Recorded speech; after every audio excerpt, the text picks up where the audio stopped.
castle on the short, long castle or long, short castle. You can call it whatever you want, but in this case, it's a long rather, which also white can do. Yeah, so both sides can castle, and no one actually shows their cards, uncovers their cards, and saying what they're going to do. I don't like Mishra's position, really, because, you know, one of the things, maybe I should explain a bit more in detail, why this Marassi bind is so popular, why the so-called pawn play is so popular at any level. Because it's all about how effectively you can use your pawns to generate targets. Because you can't really make progress, especially at the highest level, but just by shuffling the pieces and hoping that your opponent is going to collapse. You need to use the pawns. They're the least valuable members of your pieces. You use them to generate targets, create weaknesses, create holes in your opponent's position. So I'm looking at this position, and I see that white has a very fluid pawn structure. I could easily imagine Le Quang Liem castling longside, so I think he can even legally do it the next move, like putting the rook here over on d1. He has a healthy, normal position. And at the same time, looking at Mishra's position, I try to figure out where's his pawn play, right? And I quite don't follow, because there's no c5, there's no e5, so maybe he could play something like f6, e5. The knight on g6 is blocking the g pawn. And maybe the only idea I can possibly come up with is some sort of a knight c4, which looks pretty logical, and then play a5, a4, try to unbalance the queen side. And maybe this is also going to be a reason why here the Vietnamese grandmaster, he's not going to rush with a long castle and keep the rook for the moment on b1. Exactly, keeping an opportunity to castle short in case something is actually happening on the queen side. I think that's what also Abhimanyu Mishra is doing, not moving the rook, because once the rook is moved, then you are not able to castle in that direction anymore. So he doesn't move the rook from g8, he brings the queen all the way to c6, and now both players are waiting, seeing like what is going to happen in the next move, and then I think they're going to decide actually, will they castle short, long, or will they castle long, just bringing the rook all the way to d1? Maybe we'll let the players decide. I think they're taking some time, and we can jump directly to another game. Yeah, let's do that. Which game we haven't yet followed? Maybe Samuel Shankland against Winston Keimer. There you go, there's the bird's eye view. Maybe something else pops in our attention. Okay, so... yeah, let's maybe jump to the... Yeah, it's really tough to choose. Yes, it's very tough. Tough to choose, right? Because I would love to see also Maurizi's game against Vaishali. Looks very unbalanced. I'm looking at Semenenkov's game where the king's on b7, the black knight is still on a8. What's it doing there yet? Not really sure. Let's go to the craziest game, yeah? Like to the... Which is? I guess Marc-André Moritz against Vaishali, they have some very unbalanced position, I think, there with the double pawns. What do you think? All right, let's do that. I'll just go back a couple of moves. I want to get some backstory because, you know, it's quite difficult very often for the commentator. You just jump into a game you've never seen before and you have to give assessment. So that's why, especially in Chess960, I'm going to go back a couple of moves to see what was going on here. So this was like a normal, Chess960 opening, g6 limiting the knight on g3, makes sense, king b1, just a useful move, d5 fighting for the center. Oh, d5 is a pawn sacrifice actually, look at that. Yes, it was positional pawn sacrifice, yeah, in order to...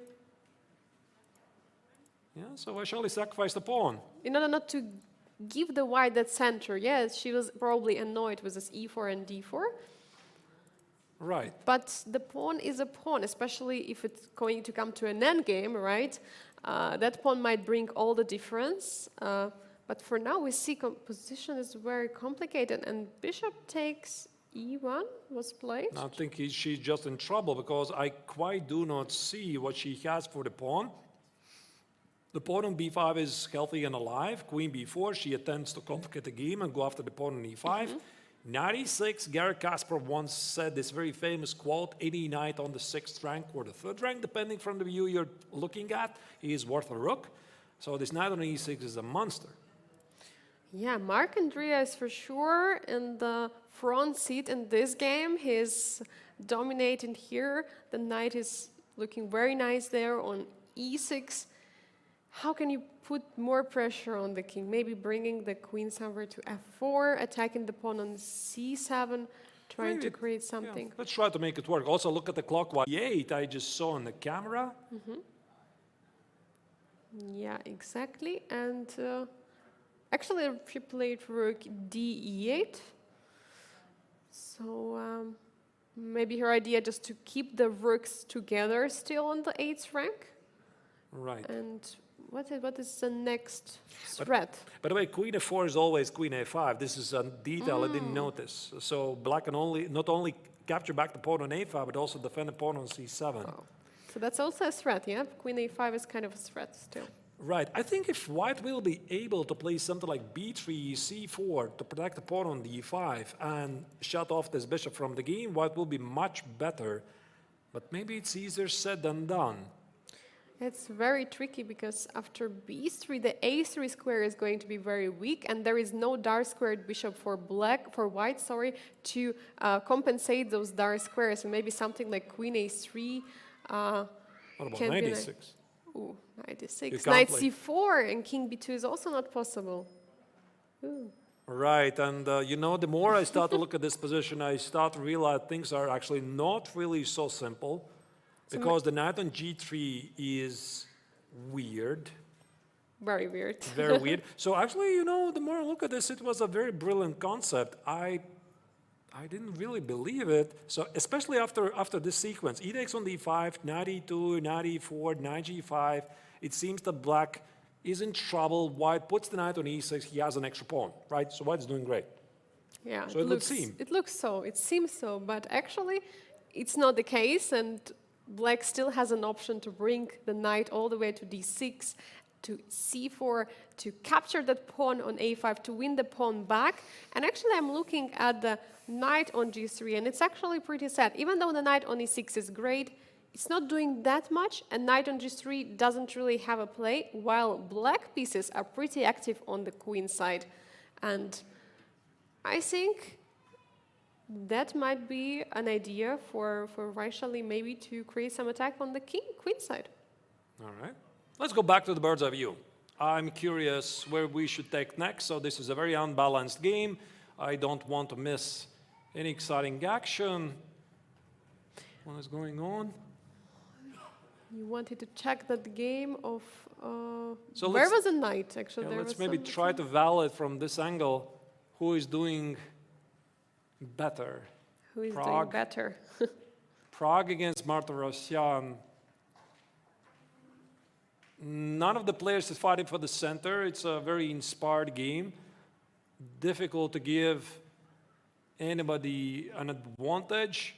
Like Wang Liem has this Marazzi bind and he's pushing, but maybe it's not enough because I'm looking at this position also, black's b5 push. I mean, you're not seeing it. Maybe I should show it more closely. Is going to give black a good game.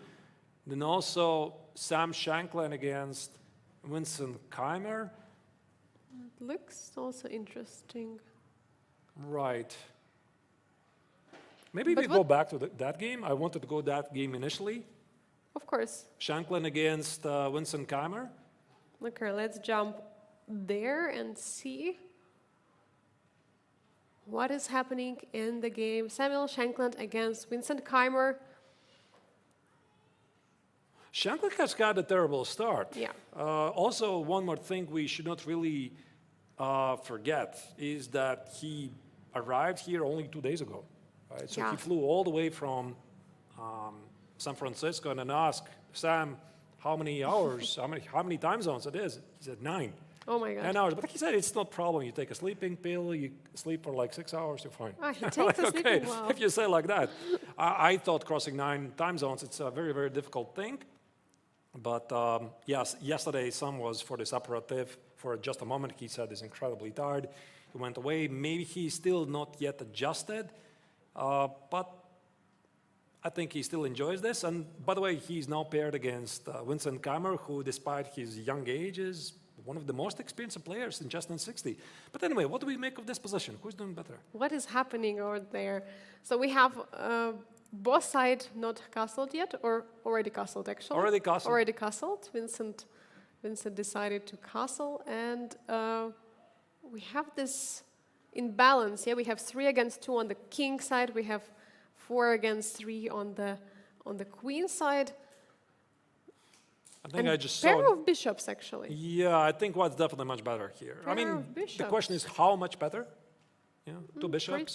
looks pretty much great for white because of the position is being pretty opened. All the diagonals are free for use for the bishops. Bishop g5 could be a move.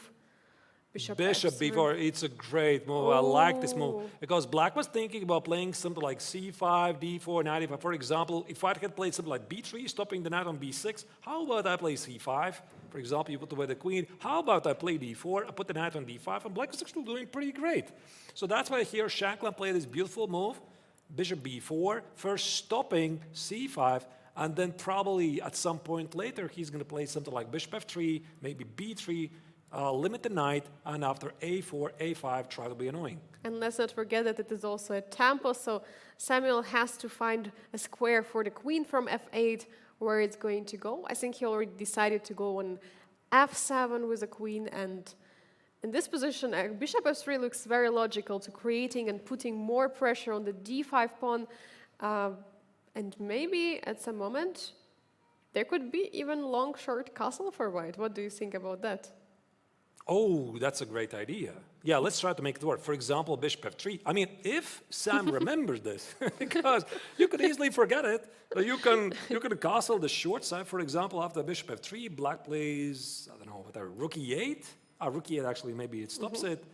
So let me make some random move, because you cannot really cross the check. So let's play something like c6 and the short long castle. This looks nice. It looks beautiful. Yeah, it looks definitely interesting. And Not then really create sure. an attack against the king on the queen side. That looks nice. Right. I'm not really sure, Angelica, to be honest. I mean, does Sam want to castle short side, or the king is feeling safe here at the queen side? Because if he puts the rook on d1, after the long castle, he can still play b3, a4, a5, and maybe actually short, long, or long, short castle, whatever is this, it just creates black some attacking chances at the king side. I'm not really sure about it. Yeah, maybe it is more safe to go to the queen side castle. But yeah, this is the position we have right now. Samuel is thinking this position. Yeah, I It think. means some move was played probably. Yeah, I just missed the move here. Yeah, don't worry. We are going to get the moves very shortly. Rook h8 was played, trying to put some pressure on the h-pawn. And now the question of Samuel, does he want to push h3? Creating ideas for hook, actually, from black, g5, g4. So I don't know, how do you protect this pawn for the best? Do you protect it? Yeah, by the way, this is one of the things why they're the best players. I mean, sometimes they're not even thinking about these pawns. I mean, the pawn in h2 is nice, really, but again, you're wasting valuable time. So there could be a possibility that, for example, Shankland could just play b3. Yeah, give up the pawn. After rook to h2, play a4, play a5, get to the pawn on a7, and just say that this pawn on h2 doesn't matter. This is a very dynamic position with a huge chances on the queen side against the king. For sure, this b3, a4, a5 idea is really something which Vincent has to be worried about, and not going just grabbing some pawn, which maybe doesn't bring that much to him. Of course, if it would be an endgame, an extra pawn is always good. Right. Let's go to the bird's eye view now. Select the next game, because I feel the next game we are going to follow is most likely the game we are going to follow until the time scramble. None of the games have yet finished. So Tough what to do we pick. have? Which games have not we checked yet? I mean, I'm looking at the game of Prague against Martirosyan, where the Armenian player has just made a break in the center with e5. Now, that's the game I would like to see. Maybe there's something more exciting than that. What Also, this game of Donchenko against Samonenkov, is it? The king on b7. Wow, very open. yeah, But it's maybe- also unbalanced. But maybe we jump, as you say, to the top seed of the Masters tournament. Pragnananda, we have checked the game of Vaishali shortly. Now I think it's time to check the brother. How is he doing in the Master section? And as you mentioned, there was a break in the center of the e5. Yep. What will he do now? Indeed. So a couple of moves. Go back. What happened? So actually, e5 breakthrough happened a couple of moves ago. And I think it was an actual pawn sacrifice.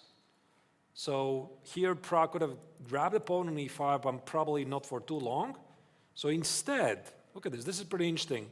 So instead, he decided to ignore the pawn on e5 and grab space at the king side. So I suppose he was a bit worried about what happens with the pawn on f4. So he played g5, trying to secure the space advantage at the queen side. Knight e5 hits the pawn on e3, queen e2, rook e8, c4, knight goes back, and oh, there you go. Oh, we just missed it. There's the castle. We came a bit too late for the short, long I castle. can easily imagine you're just playing there. You're just playing there from the black's perspective, thinking I'm completely in charge. The white king at the queen side is, under attack. I'm doing great. And just, what? I mean, Yeah. a short castle out of nowhere. You could easily forget it. And actually, black already played a move with rook. So rook is on e8 in this position, which means that there is no opportunity for black to long short castle, if we call it like this. So it means that king is stuck there on the c8. In the meantime, there are some thunderclouds, I feel, on the queen side, because the pawns on c4, d4 are really very much advanced. There is opportunity on the semi-open A file. Maybe b4 could be an idea later. c5 break is possible. And okay, few moves been played. We get the moves very quickly right now. The take on the exchange on f4 happened. And as Artur was mentioning, this queen a5 happened. Yeah, bringing there the queen, trying to create an attack. Yeah, so Praga is definitely pushing. The only problem in his position is the knight on g3, which doesn't do much. If he was able to play knight e5, then he would be absolutely dominating the position, but this is, of course, impossible. And black is rock solid. Also, Martirosyan has the small advantage. He can always castle long. Castling short, I don't think he can do it anymore because I think this rook already moved. Yeah. The rook has 40 already... seconds for Prague. Very dangerous for black in this position, but also it's not so easy to find a way how to continue. Maybe he's considering, does he have to take? But actually the take has happened. Yeah, on c4 the take has happened. He took on c4 and castle long, just in case, I have to use this opportunity, otherwise it's going to be gone. Not really sure, but yeah, so his idea, Martirosyan's idea was that rook on b8 is not really doing much, at least on d8. If the knight goes away, it's hitting the pawn on d4. But now the question is, what do you do after d5, which is on the board? d5 is on the board, absolutely opening all the piles possible against the king on the c8.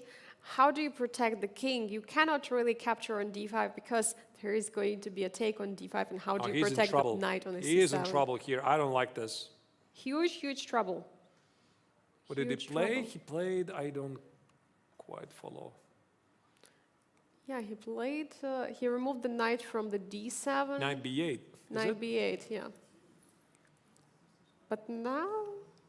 Yeah, for white it's very easy. Just push the queen side pawns forward. b4, b5, take on c6, etc. A lot of easy moves.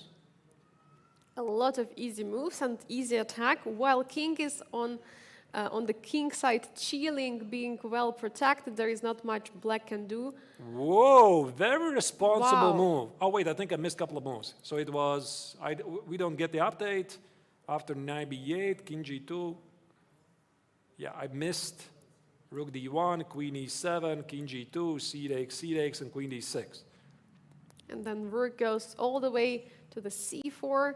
And this is a position where Haik is thinking, and probably he's thinking, how did I get into this position?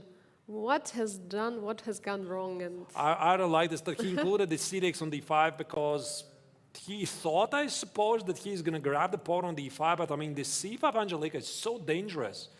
b6, queen c3, now this pressure here is mounting up. Rook c1 is incoming. If the queen goes away, d6 is going to be deciding. yeah, the c file is just simply, I mean, black is simply getting crushed on the c file. I don't know, how do you protect all this, with all your pieces on c8, the knight? I mean, the only good thing is the bishop and the knight cannot do much right now for white, but I mean, the heavy pieces are tripled on the queen's on the c file, and it looks so nice. Yeah, I think for if white. Prague is going to find a way to bring the knight in the game, you look at this, it's a kings are doing nothing, so that's why, there you go, Prague attaches it, it's ready to anchor it somewhere on d4 and c6 or e6, but 5 seconds for Prague. 5 seconds. He's always getting a few seconds increment after each move, but it's still very low time. But I think it's a more difficult position, of course, for the Armenian #1, because I think you're- Prague is definitely in charge here. I don't see Matryoshyan holding this. I mean, this very committal move, c6 on d5, I think it was just a mistake. the knights are getting off the boards right now. Haik is still trying, but Prague, we can see, Prague is a little bit shaking. Probably he's like, with the body language showing he's excited that he has such a huge attack, and Now Prague is huge looking for the pressure. killing blow. How does he rip apart the defenses? There you go, rook c6. It's an exchange sacrifice. He's ready to sacrifice the exchange because the black knight is on b8. If he does it, everything is going to fall apart. Rook takes on c6, so Prague is getting the pawn on b6. Black's defenses are falling apart. I don't see any defense, Angelica. Queen No, I b8, and that's also- it. The game's gone. That's it. neither do I. And here we have a handshake. The top seed of the Grandmaster Triathlon Master section is winning against Haik Martirosyan in the round 3 of the Chess960. Let's go to the bird's eye view and follow what else is happening on other boards. So this game is over. Very important victory for Prague, bouncing back from the loss in the previous round. So what else do we have? We have a rook endgame in the game. Liam Lee against Let's go to that. Abhimanyu Mishra. Let's go to that. Let's you go like, to that. You like the endgame, yeah? Let's No, go. I mean, I just immediately recognize one of my greatest fears in any endgame is that I'm always so afraid to go to these races. When there's 2 pawns each, king side, queen side, who is going to capitalize on it? I mean, I think most of the players can relate to this. You don't want to go there. Yeah. But sometimes the game simply takes you there and there's nothing you can do about it. So who is doing better? Normally you don't want to risk, but when risk comes to you, I mean, the king of black looks much more active in this position. And apparently it looks like king is able to stop those pawns. Meanwhile, king on g2 is way too far to stop the pawns on the queen side. But the boss Oh, pawns... he just blundered. He just blundered g6. I think he forgot Oh my about the God. f-pawn. b3, f7, and What's happening? Is he f7, there winning? is a knight. He can promote to a knight. I think he just forgot about the pawn. I mean, this sneaky move, rook f3, we just saw it. You can see that immediately Mishra grabbed ahead. Oh my god. He And just gives king a g3, check, no? king Yeah. g3. That's it. So white promotes first, and 2 heavy pieces always will deliver the checkmate. So final chance, of course. I think Liam knows that he can just promote the queen, and there's going to be definitely a way to deliver the mate. Maybe he doesn't want to risk. He wants to see if there is anything else. Yeah, you can see But this yeah, unhappiness. he's going for it. Yeah, this Okay, unhappiness Mishra in his has to shape. try. He's still trying, not giving up, but it looks like the boss heavy pieces are on the one file. It looks like very... Okay, I think he's just going to take the rook on e2, and then it will be That's probably the enough. simplest. There's need to Yeah. checkmate, just give a check, collect the rook. There's this old joke, if you could deliver a checkmate in 5 moves or take a rook, what do? You take the rook, Yeah, because there might be exactly. no checkmate. I think this is what he's going to do. Exactly. And the king is going to hide behind some rook or the queen, and yeah, This is And now the simplest way for Liang win the game is to trade the queens, queen d3.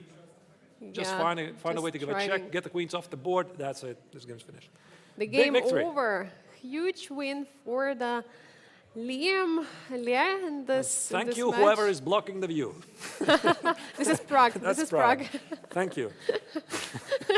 Okay, let's go to the bird's eye view and see what is happening, because it seems that all the games in the Masters section are finished. We just saw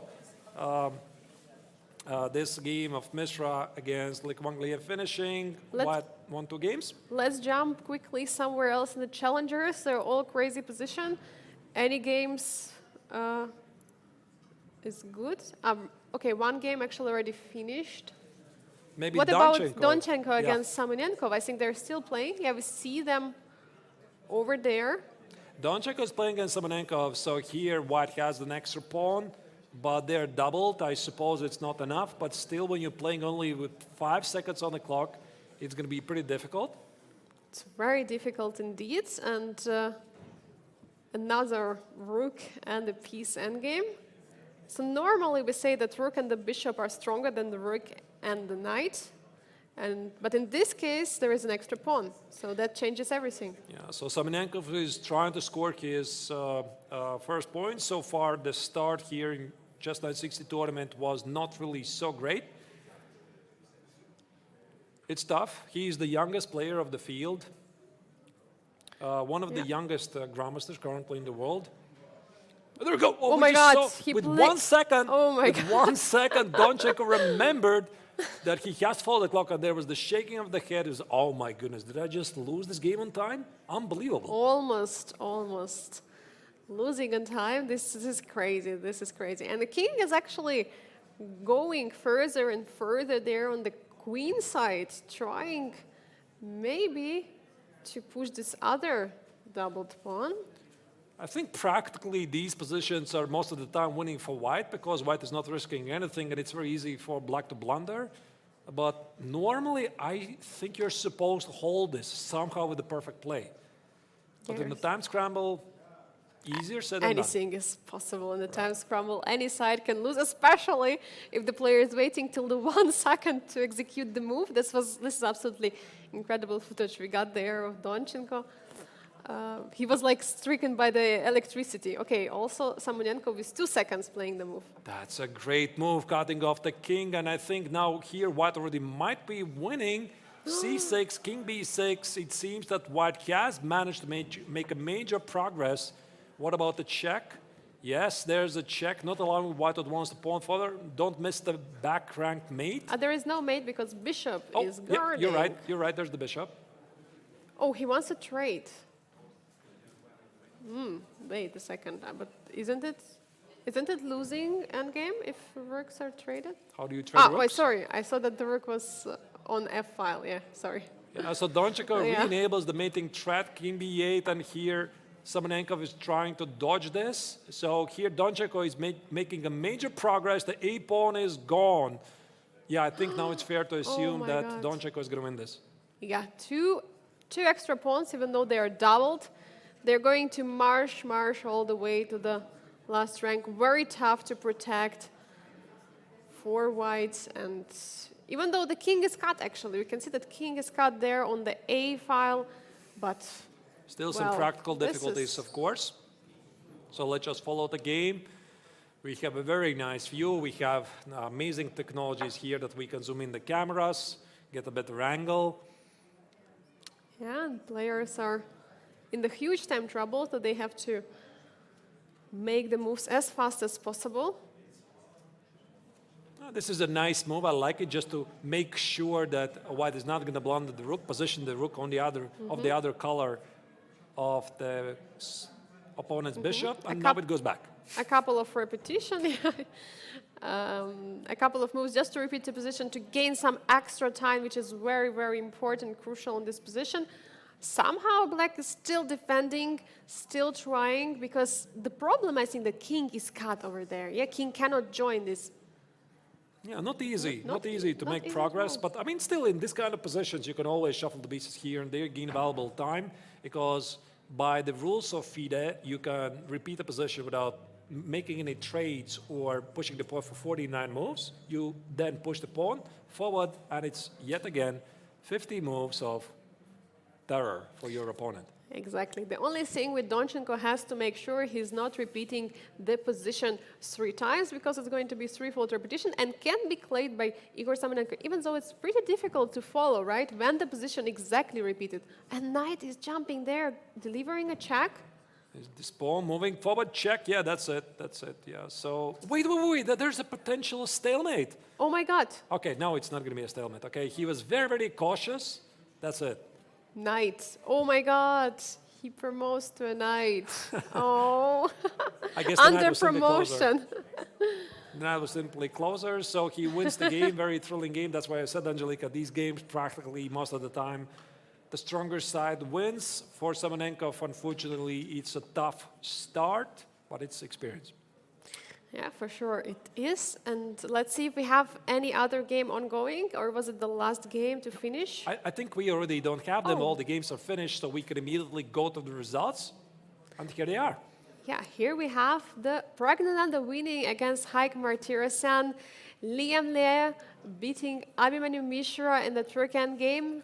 Vincent Keimer is winning with black against Sam Shankland. And what happened in Challengers, Arturs? So Biel beat Salem Salek. Donchenko was just victorious, which you saw on the screens against Igor Samonenkov. And Marc-André Maurizi was outplayed, by the way, against Vaishali. But most importantly, Angelika, no draws in this round. All the games were decided. As you can see, they are identical scores. And now let's have a look at the next round's pairings. As you can see, in the Masters section, Vincent Keimer is going to take on Pragnananda. The top-seeded player is going to be a huge matchup. You don't want to miss it.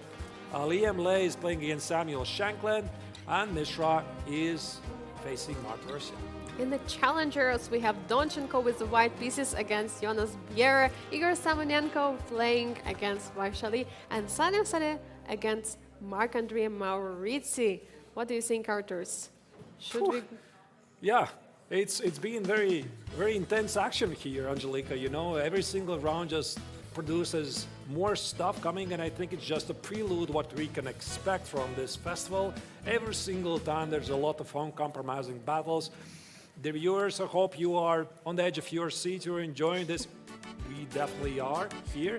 So we are going to make yet another short break. Me and Angelika, we are going to be back in several minutes. In the meantime, write your comments in the chat. Hope you're enjoying this, and see you in a bit.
And we are back, dear viewers, with yet another round from the Chess960 tournament here in Biel, the 57th International Chess Festival, day 1. I'm Arturs, Angelika, we're back in action. So, Angelika, I mean, it's been fantastic event to follow so far. Where do we take it from here? We had absolutely incredible games. We had absolutely incredible matchups, some upsets, many decisive games, many attacks, many sacrifices already. Super exciting to see. We see the players already sitting at the board. I don't know if the games have already started, but this looks very nice. Overall here in Biel, in Switzerland, and also there is an open tournament at the same time happening. So all the players are playing in the round, not only on the stage, but also in the playing hall. That's right, but we are mainly following the Masters and the Challengers tournament. So let's immediately jump into the first game, and this is probably one of the most modest openings so far I have seen in the first rounds, because we saw a couple of earlier games like C4, C5, E4, E4, E4, D4, D5, E5, etc. And now it's just G3, G6 to bring out the bishop on H8 and H1 and then see what happens. And also this is a very interesting matchup because these are the two most experienced players actually by far in the GMT Masters tournament. Yeah, exactly. I think maybe Liam is older just for a few months, Sam, so they're like in the same, born in the same year. But yeah, they are just sharing this experience of playing against the youngsters over here and the Biel Chess Festival Grandmasters Triathlon. And we see just a couple moves played, and already Liam is taking time because it's very difficult to see where we're going to go, because the position is completely different from the all we had before. And Angelika, I'm looking at this position, and I think I just realized why he was thinking, because this position really resembles the King's Indian defense, right? It was not so obvious from the first moves. So when we look at this position, right? So here the bishop on H1, again, a pretty unique position. Both of the players play G3, G6, and after C4, which I suppose makes sense because you want to follow the general guidelines, how you're supposed to play openings is you push forward the pawns and then you put your pieces behind them. So C4 makes sense, and only then play knight C3. And after this D6, it suddenly looks like a typical King's Indian defense. So white is going to play something like knight C3, D4, bishop G2, castle short, and black is going to play something like knight C6, E5, F5, etc. So that's why here the Vietnamese top grandmaster paused for a moment before he executed D4. Yeah, D4 looks very logical, grabbing a lot of space and basically asking black, what are you going to do? Knight went on B6. There is no other way to go with the knight, but I think it's not going to stay there for long. It's just vacating there because actually knight on B6 is being pretty much trapped. I mean, like, there is no opportunity to go for the C4 or A4, so I think most likely we will see knight C6 and the other knight from B6 will go to D7 with the ideas of pushing E5, as Arthur saying, the ideas from the King's Indian. I think so. Yeah, this looks exactly like that. So here after B3, Liam tries to limit the knight on B6. So for example, the game continues something like knight C6, hitting the pawn. I think knight C2 could be a move. Again, it's not exactly King's Indian defense, something really very similar. And there could be this moment when black indeed pushes E5. And Angelika, I would not be really surprised if Liam here is going to respond with something like D5, gaining space advantage. This is, by the way, also something we saw in the first round of Winston Kammer against Mishra in rather similar position, gaining space. Let's say knight C3, F5, E4, and the more you look at this position, you realize, hey, yeah, I know this. Yeah, it's almost like King's Indian defense. Yeah, but pieces are a little bit shuffled there on the king side with the queen on F8. Still a question where you want to castle, if you want to castle for now, because if the center is closed, you don't really want to do it so fast. That's right. So yeah, maybe we can check what is happening in the other games, because there can be different approach in this position, and let's get the bird's eye view for that. All right, is there anything that catches our eye? Let's have a look. Mishra's game against Martirosyan looks like very similar in the sense. Actually, it looks not quite like King's Indian defense, but actually like English opening. But almost on all boards, G3 or G6 is being played, so that's a pretty obvious move. Yeah, except of Biel Salem has not played it and yet. Salem Select. The last board, they're having different ideas. Instead, they decided that fighting for the center is more important. And also in the game of Maurizi, there was an early E5 push. Maybe we jump there and see how Yeah. it goes. That's a good call. We can do that. Just a second. So we need to board Salem against There you go. Marc-Andrea Maurizi. The both players are taking some time, but let's see what happened. How this E5 break happened in the game. Yeah, let's go back a couple of moves. See what happened. So it was C4, Very logical. E5, yeah, D4. The computer is already saying. Okay. I mean, this, you know, Angelica, this immediately reminds me of this quite a famous mistake by, who were these players? I think it was Fabiano Caruana against Ding Liren, or Ding Liren against Fabiano Caruana, where there was a blunder of move 5, which was almost like a checkmate.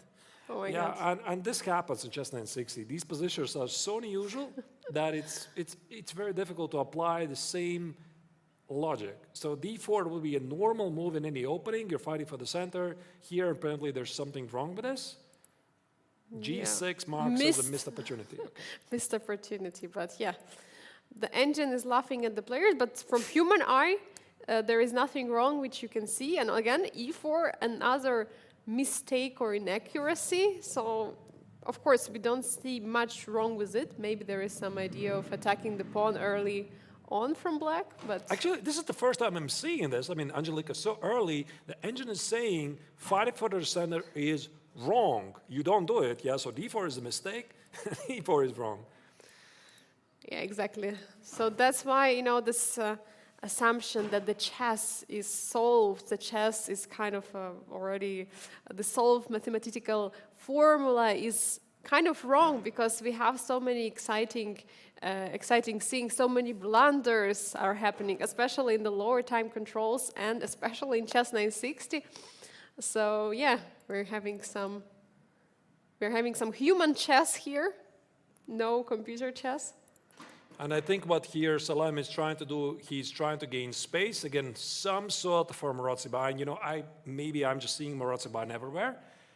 But again, with a pawn on C4 and E4, he's trying to limit black's pawn play. He wants to play something like knight C3, maybe G3, and get some sort of a version of the Marozi.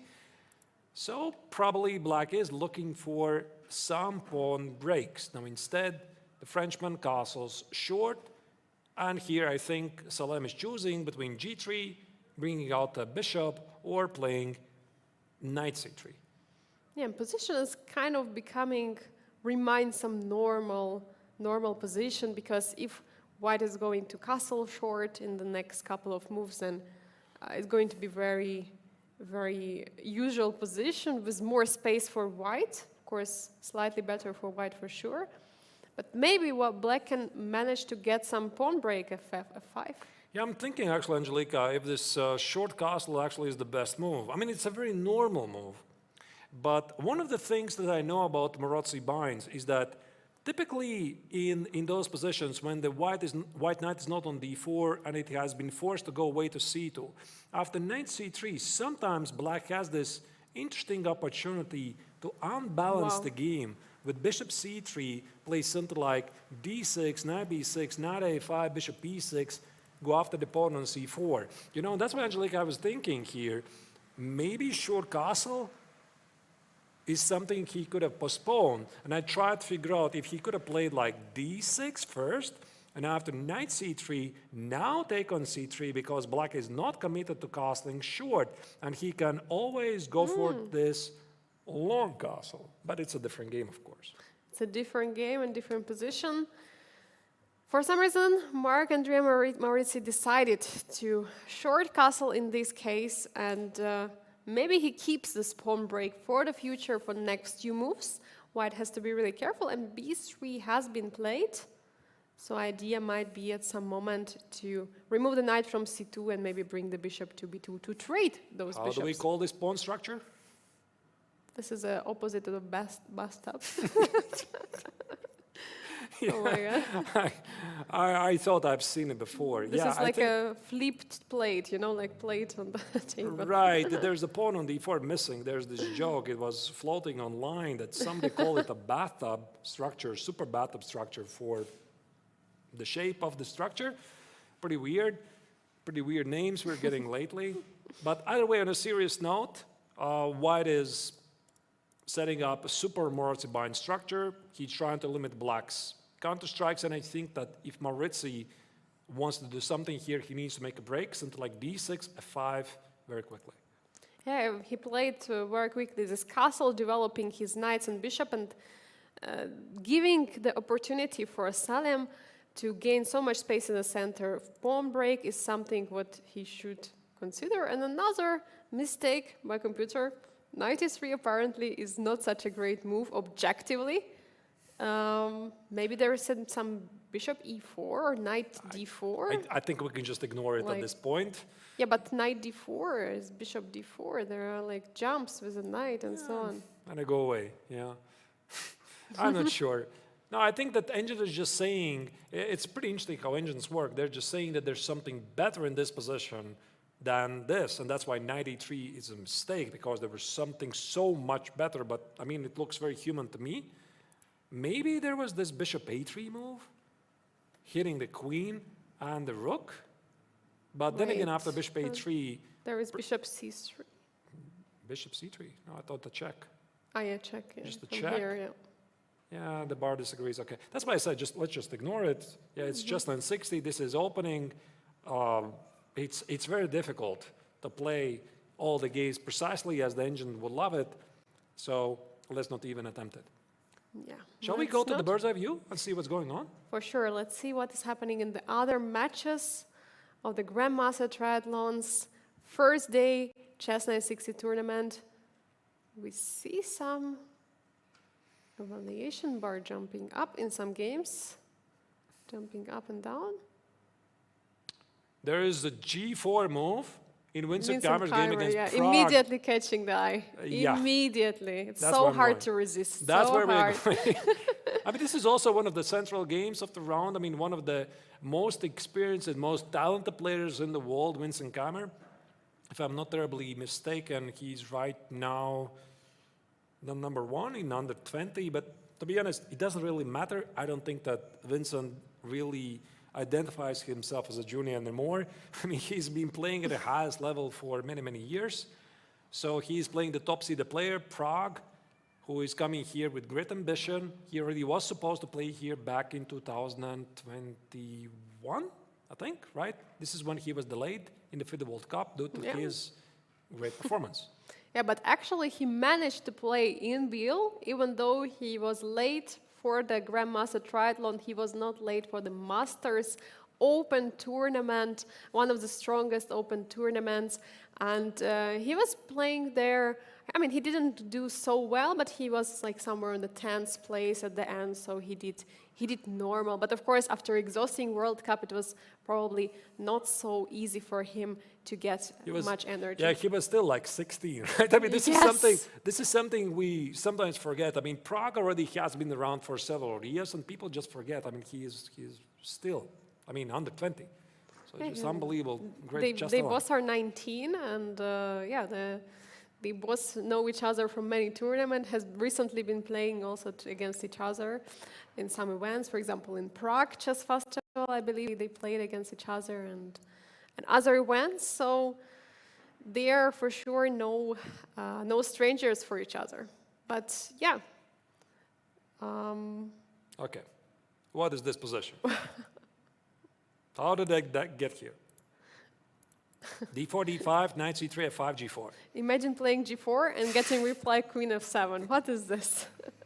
Wow. But again, notice the pattern, Angelica. Yeah. I think I'm seeing it all over the games, right? So the players are trying to play this Marazzi, d5, e6, f5, d4, e3, f4, c4, d3, e4, or c4, e4, push the pawn on d4, then trade it. This is a very common pattern. So what Prague is trying to do, of course, he is probably a great fan of Botvinnik, right? And Botvinnik's Stonewall, so he could play c6 and e6. This is a Stonewall, a tribute to the former world champion Michal Botvinnik.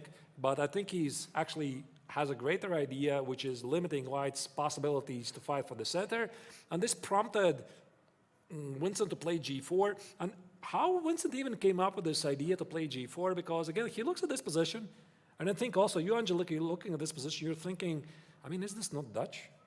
Yeah, it looks like a Dutch. It's like a Dutch. It's a Dutch Dutch defense. stone wall, so to say. Sort of. Yes. And is it not against the Dutch defense one of the most dangerous ideas to play g4 to rip apart the defenses? It is, right? So that's why I think Vincent just very quickly recognized I can play g4, and he did. And it's a tempo attacking the pawn on d5 with the bishop from h1. So bishop was standing there and waiting. Bishop attacking the pawn on the d5.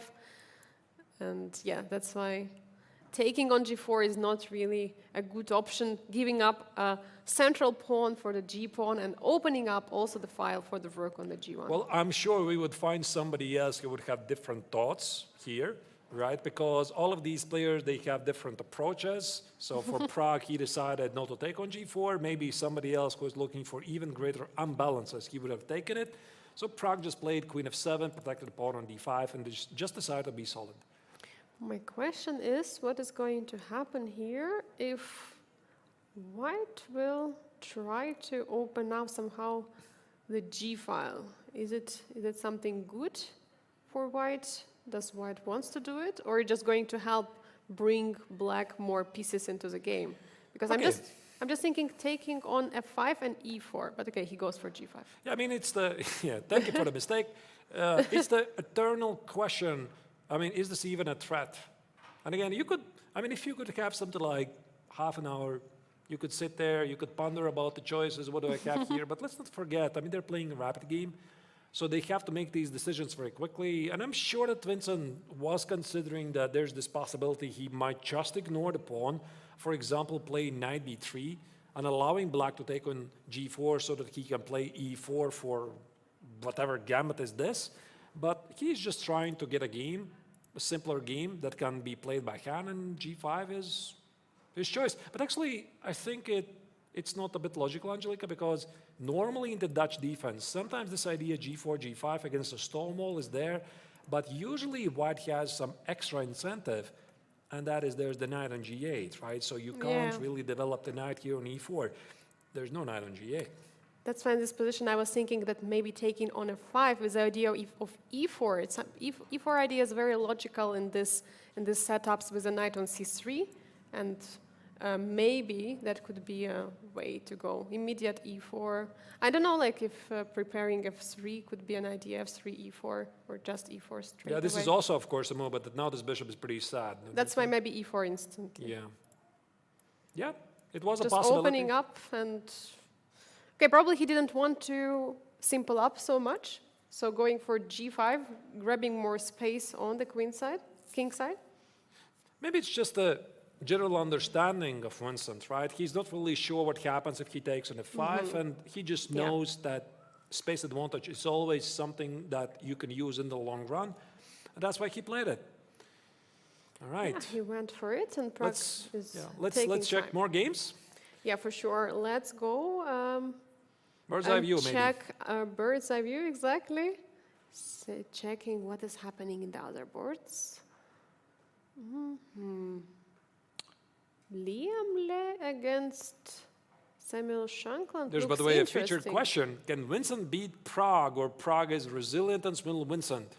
We're also very curious. We're going to find out. In a few moments, we're going to find out. Okay. I do see that There's many games I would like to follow. I don't know, But- Angelica, it's your call. You know, I could just randomly select it. All of the games look very interesting, dynamic, so I have a hard time to choose. So I'm just going to follow your lead. Okay, what about Donchenko against Jonas Biel? Because it looks like a very unbalanced position with some king in the center. Oh my God, and there is already some pawn break there. All right. Okay, so e4 was played. Yeah, we are going to get to that game in a moment. There we go. So, just a couple of moves ago, this was the position. Feels like Karakan.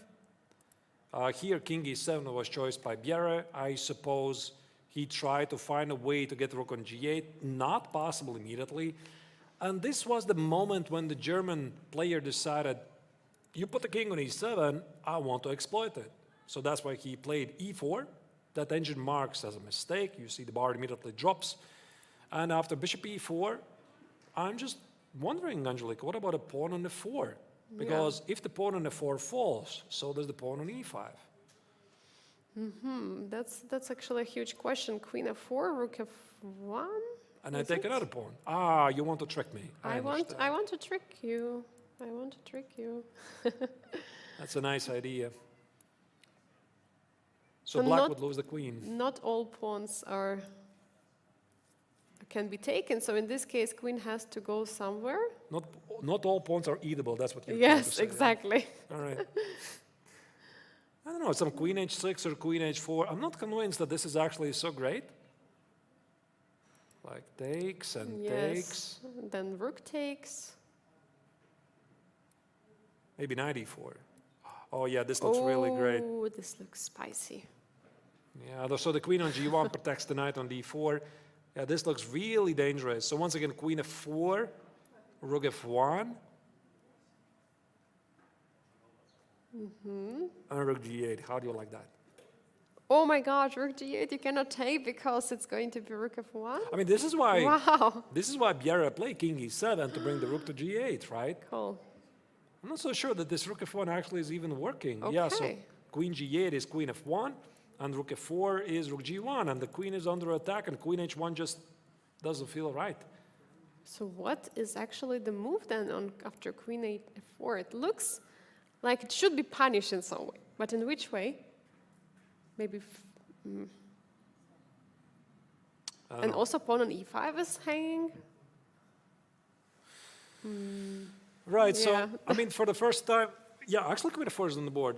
So Biel decided to accept the challenge, bishop takes to 5, and I think I saw queen f5. Yeah, queen f5 was played. Of course, you don't want to double pawns and open up the king more.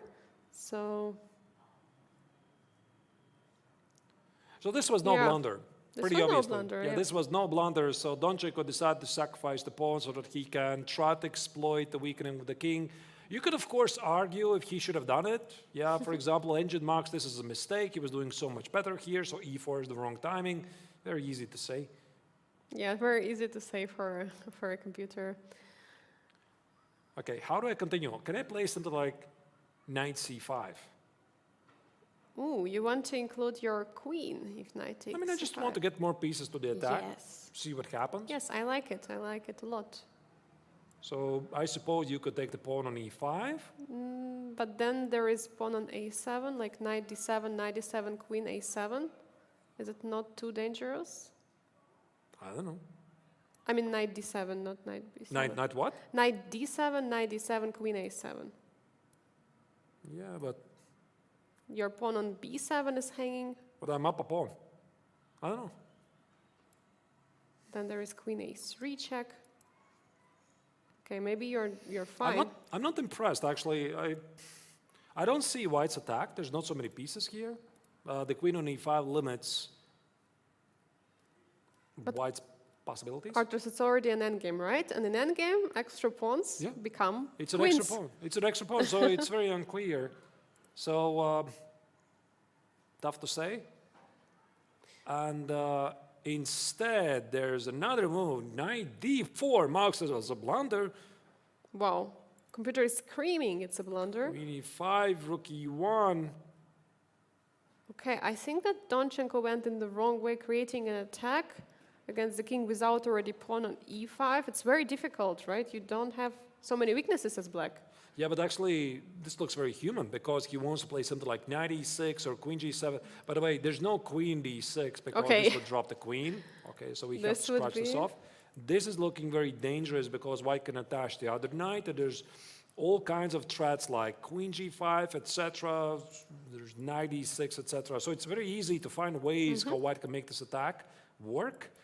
But apparently, if black retreats carefully, there's nothing. Wait, can I play rook g8 now again? Your idea, wow. Rook g8, a great move. It's on the board, by the way. Rook g8 has been played, and now Donchenko is... We see that he is like just holding his head. He didn't see, he completely blundered this move. And what do you do right now? If you play something like queen f2, there is rook g2, let's say. The rook is coming down. That is just nasty. That is just nasty, Angelica. That is a brilliant move. Queen g2 is queen e1 and rook e5 is rook f2. Yeah, I think now Donchenko realizes that he just messed up. So he did not see this rook g8 defense at all. Yeah, this looks very bad for Donchenko, giving up those 2 pawns for an attack, which actually didn't work out. Shall we jump to some other games? Yeah, maybe without the bird's eye view. You know, I'll just select somebody here from the challengers section. Let's say, I don't know, Salem Saleh, because all of the games are very exciting. Yes, exactly. So we don't want to miss it. There's the bird's eye view. You see what is going on in other games. Yeah, we're jumping to a game of Saleh Salem against Marc-Andrea Maurizi. And see what is happening there. There's some pressure on the d file, we can see from the bird's eye view. Right. Okay, let's go to the Saleh Salem's game. Marc-Andrea Maurizi. I think this is the old analysis. The game is already somewhere else completely. There you go. Yeah, the game is already far advanced as it was. Quite far. And some move was played just now. Knight d8. Some move was not updated. Yeah. Knight c8, so knight c8? the pawn on d6 is very weak, so black plays knight c8 to defend it. Black's position is so ugly. There's knight c7, hit the rook, play knight e5, play f6. I think it's safe to assume that white is strategically winning here, and Maurizi knows this. Bishop on h1, such a strong piece combined with a knight on b5. Knight is so strong, not allowing the black's knight to jump all the way to d4, while white's bishop is controlling the diagonal from h1 to a8. There is no jump with the knight. There is potential occupying the square on d5, creating some attack. But for now, of course, the d6 is a huge problem, and I don't see much of a counterplay for black actually at this point. No, there's none. There's none contemplated. Yeah, so all that Maurizi is trying to do is to survive. Yeah, just trying to survive with the last resources. I mean, what would you do in this position, Arturs? How would you defend this? Or would you just resign and call it a day? No, I mean, you always fight it out. Until the very end, even if your position is very bad, you can always resign. I mean, maybe your opponent is going to misplay. But yeah, giving good advice in a bad position, it's always very tricky. All right, there was one more move I missed. It was rook f1, a careful move, just in case protect the pawn. I suppose Salem doesn't really want to rush with knight c7, knight e5, because he's not really sure if the knight belongs on d5, attacking the king side, or it better stands on b5, hitting the pawn on d6. I think also another idea of what this knight is doing is keeping the square d4 not possible to access by the knight from c6, and it's very, very important. Good point, yeah. Maybe he's thinking something like queen f4, g4, g5, h4, rook g2, etc. The knight on b5 controls the d4 square you mentioned, also hits the pawn on d6. The bishop could go to d5, and with this queen f4, g4, g5, this looks really great. Yeah, I think white has all the time in the world to improve, white to rush into the complications with knight c7, knight e5. So yeah, this for sure looks nice. Maybe not much is happening. We can jump to other game to check what is happening. Shall we check with a bird's eye view very quickly? Where should we jump on next? All right. Okay. Right. So Aqualangula says, if I was Maurizi, I would definitely regretting a lot of choices. I'm with you. Yeah, for sure, for sure. Many you. life choices went wrong. Maybe Semenenkov against Vaishali. Yeah, this looks actually very, very interesting position here with the knight on d5. Wait, is it a pin? Is the knight pinned? That's what it looks like. And That's c4? what it looks like. c4 is not possible. So a couple of moves ago, so this was the position where Vaishali was striking in the center. Wait, you're not seeing it yet because we have the bird's eye view here. We're going to go there in a moment. There you go. There was this e5 push, queen e2. But I mean, Angelika, you got to feel something is wrong with White's position. I mean, none of the pieces have crossed the second rank. So Ihor maybe is slightly unhappy about what happened in the previous game. I mean, he's losing all the games so far. So knight e3, bishop e6, knight e5, rook d7, and now this, as you said, Angelika, is a deadly pin. I mean, there's no c4. There is no c4, there is no e4. How Maybe do you this- protect the knight? Maybe this game already is over, actually. I would not be surprised because I see the clock is... No, it's continuing. c4, knight c4, everything is starting to fall apart. It's tough, you know, it's tough for Ihor because he's definitely a huge talent from Ukraine and immediately play at this highest level tournament against very experienced grandmasters. Vaishali, who is one of the strongest women players in the world, she just won the Grand Swiss tournament. It's no easy task. So I think we are going to see it more than once, that very good players, they're suffering several losses in a row. But it's That tough it is here. But it's completely normal. Like we have 6 players in each of the section, and we might say that the 6th place is the last place, but actually it's like it's also the 6th place from the top. So like these are the best of the best, and for sure it maybe doesn't feel so well to be the last place or losing a few games in a row, but you're playing against all the best players over here, and Igor Samonenko, actually for him it is the first closed invitational tournament which he's playing. So it's he was saying at the opening ceremony he's really excited about it, to play so many top players over here. Let's see if he can recover after this. But anyway, the game is not over yet. Maybe he has something, but no, queen c4 I don't is not see nothing. possible. I mean, queen c4 is rook Oh, d1, brilliant no. move by Vaishali, and also bishop d5, two minor pieces for the rook, extra pawn, the king is weak, everything is bad. I think that for Ihor here is just get away from this game, try to restart the mindset, and then once again try to do it from scratch. Let's go back, Angelika, to the bird's eye view and see what is else happening in both tournaments. Maybe something else jumps to our attention. Maybe we go to some Masters game. We have not checked Masters game for a long time. Good idea. I'm just wondering what is happening on the board of Abhimanyu Mishra In the against meantime, Haik sorry for interrupting you. In the meantime, I just saw Samonenko resigning. Yeah, So Vaishali scores an important victory. yeah. So maybe we jump to the Abhimanyu Mishra against Haik Martirosyan. I'm just wondering what is the queen doing there on b1? Is it a perpetual or what is happening? They just finished. Yeah. The game finished in a draw. They The game discussed. finished in a draw, so now that the players can make a progress. All right. All right, then let's jump into the other game. Like Wong Liem may be playing against Samuel Shankland. Let's see how is Liam doing against Sam. Very Shankland. pleasant position for White. It seems like the position is equal, but look at this. The queen side, 2 pawns. At the queen side, they're holding 3 pawns for black. The knight on b6 is not doing great. The king on h6 feels a bit vulnerable. So Sam is... Okay. We are There's a getting the couple of more moves. moves. Couple of more moves, and now this advantage, I think, is gone. Yeah, but now, by the way, there is some f5 threat. Yeah, f5 push is a threat, so maybe king has to go away from the h6. I think there's more moves. or queen f5 has to be played, to block that pawn so that there is no f5 push. Also, the point is you can't trade the queens. There's going to be c5, so you Oh. can't do it. Okay, so we are just following now live. Yeah, so this live board, we are missing a couple of moves. So here you can see the players on full screen. So it's a queen endgame, couple of pawns each, 3 for the Vietnamese player for the double winner of the past 2 editions.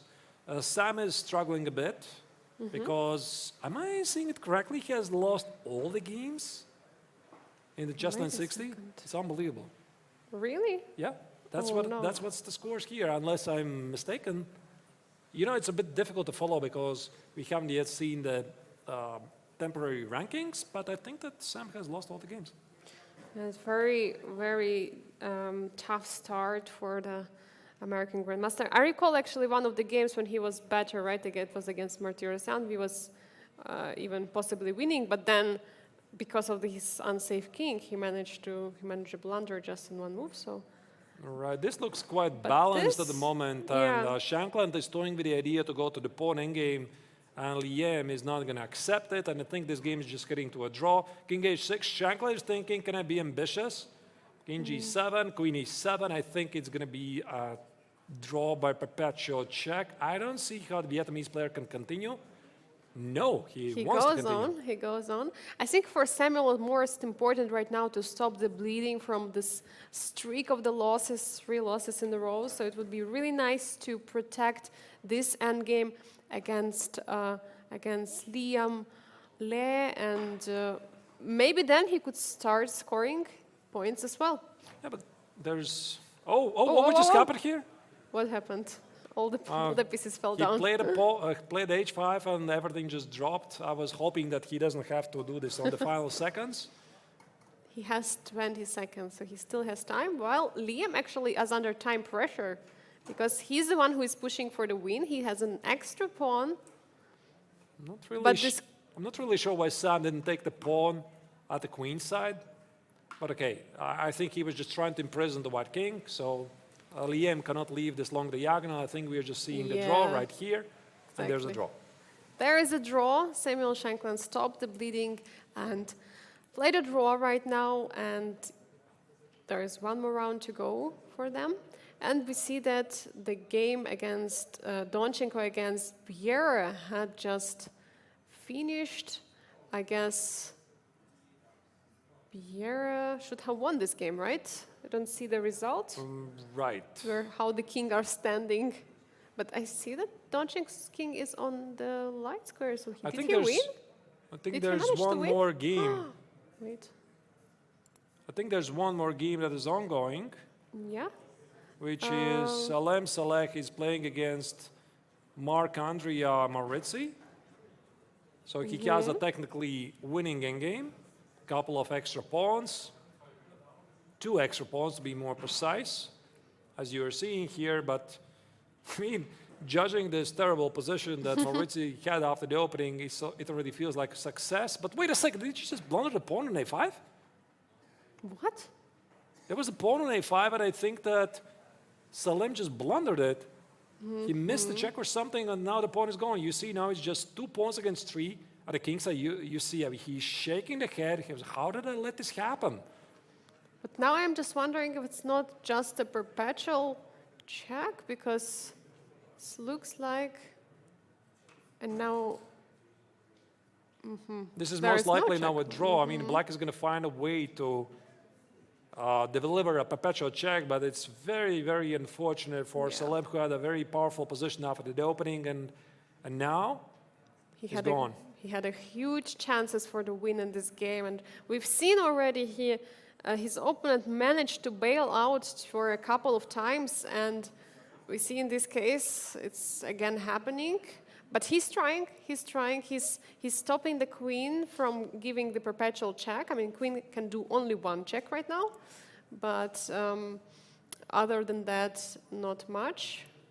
King goes back, and now, Maurizi is trying to give as many checks as possible.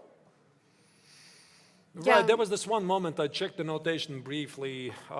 There was a moment of, I don't know, total blindside. I mean, Salem just blundered a couple of checks and the pawn, and the A pawn, he had the A pawn on A5, he just missed it. It was completely winning, and now he's just trying to find some practical chances. But the problem is, black always is threatening with a perpetual check. Yeah, sometimes there is some hallucination which happens at the game of the players, and then that's it. They're just blundering some moves. Oh, look at my that! God! Look Queen at that! G4 with a stalemate on the board. What a very cute way to save Oh my the game. God! And now if king goes back, there is another check. Oh, this is so cute. You don't often see that, right? I mean, king takes on G4, you see if he takes it, it's a stalemate on the board. Okay, Very nice. Stalemate is almost made, just without the word stale. Yeah. Look at that. I mean, Maurizi saw this instantly. Yeah. Right? It's not like he was thinking about it. He saw this idea already before. He was going for it. Yeah, disappointing result for the Saleh Salem, who had so many chances to win, and now another draw. We can see from his body language, he's really disappointed, I think. And we see on the board, Queen G4, the brilliant move, the brilliancy on the board. Oh my God. All right, let's check the results. What has happened in this round, because there was a lot of action, and maybe we are going to start with the Masters section. Here you see Keimer suffered a loss, and then by the hands of Prague and Anda. So for Prague, he's striking back after this unfortunate loss against Mishra.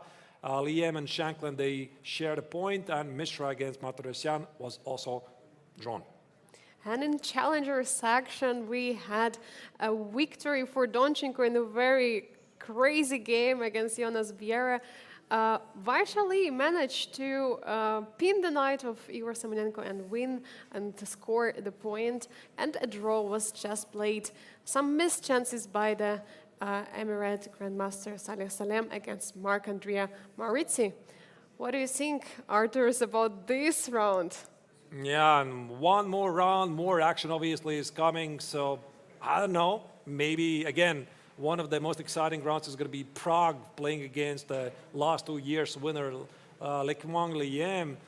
In the challengers section, again, tough to choose really. All of the matchups look very, very interesting. So this is going to be the final round of the round robin between these players, and then we are going to explain what happens after that once again. So challengers will get to select a couple of games against the Masters, a brand new feature which was never done before. So hope you're enjoying this, dear viewers. And I think that we probably will make yet another break before the next round. But before we go, I would like to once again remind you that there's a huge team working on this chess festival. It's not just us, we are just the presenters. There's a huge team of the organizers who are making this happen. And also we have a very amazing producer, Bic. You're not seeing him. He is on the left of us. He's trying to make his absolute best to make this experience, viewing experience for you as best as possible. Hope you're seeing the difference what we had last year, what we have here this year. And just write your questions in the chat, your feedback. It's very important, and see you in a couple of minutes.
The action in the Chess960 tournament here in Biel continues. We are about to follow the round 5 of the Masters and Challengers tournament of this year's edition. It's been a lot of action, and I think we immediately jump in. Angelika, what do you think? Because I see the games already have started, and we don't want to miss. Yeah, for sure. We jump in at the bird's side view. We check what is happening. Actually, the position looks very... Wait, what? Wait, maybe the position has not updated yet.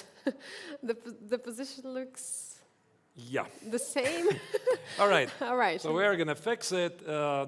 Apparently, there's a bit of glitch here, but I could maybe propose that we are going to start with the very first game of Samuel Shankland against Abhimanyu Mishra, because that's the game we were following previously before we jumped in. And there you go. There's going to be the players for Sam. The previous round, Angelika, I think it was very important because you know when you're losing several games in a row, it's not really the most pleasant feeling. You just want basically to stop the bleeding, right? Exactly. And get a draw and get a feeling that you can play the game.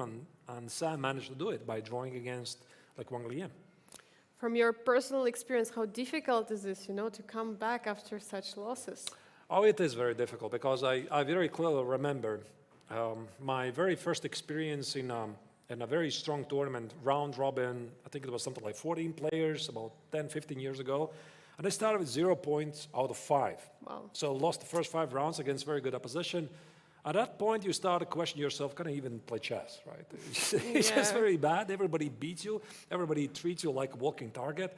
So it's not easy. And then I remember drawing the very first game was psychologically very important. Yeah. And after that, the pressure was gone. I was able to play chess, and I had a pretty decent finish. So I think for Sam, maybe it's not exactly like that, because he is, of course, a professional. He's been in those situations, but it's not pleasant, of course, losing games. Yes, but for sure helps a lot to get this rhythm, that finding the way to escape that streak, finally getting the draw and fight in the next round.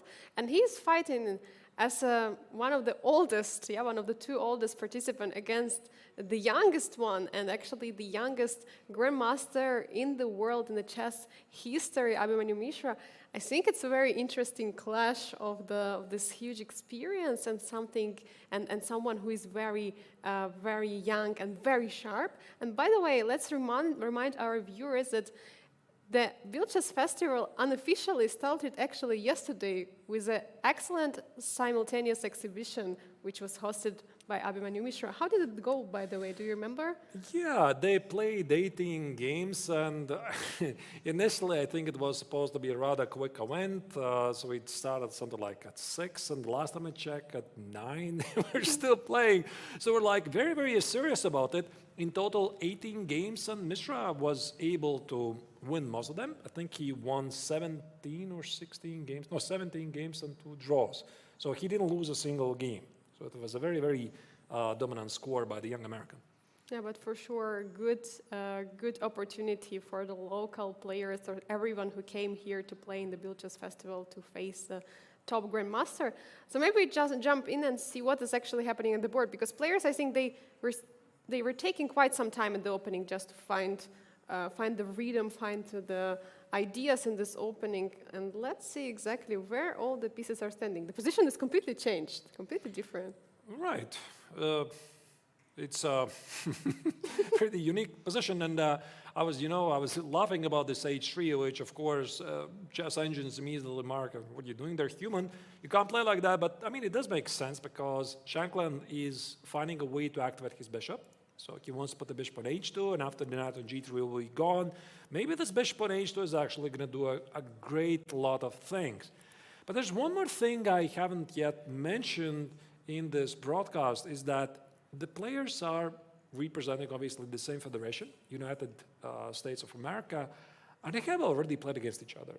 I mean, when I was doing my prep for the tournament, who is playing against who previously, I noticed that they already faced each other in the recent US Chess Championships. And Mishra beat Shankland with black, right? So he definitely knows how Shankland plays, and he has already managed to beat a lot of very good players in this tournament. He already beat Prague, right? So I think this is no surprise for the young Abhimanyu.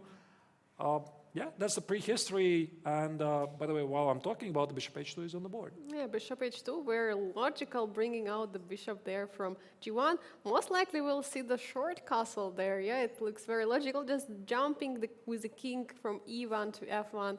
It looks something very natural. But of course, the huge question is how do you get that queen out from a1, a8? Like, if you get this position like on the board, it's like so confusing. How to get the harmony in the pieces between your pieces? That's a good question. Not really sure. Again, there's million scenarios how the game could unfold.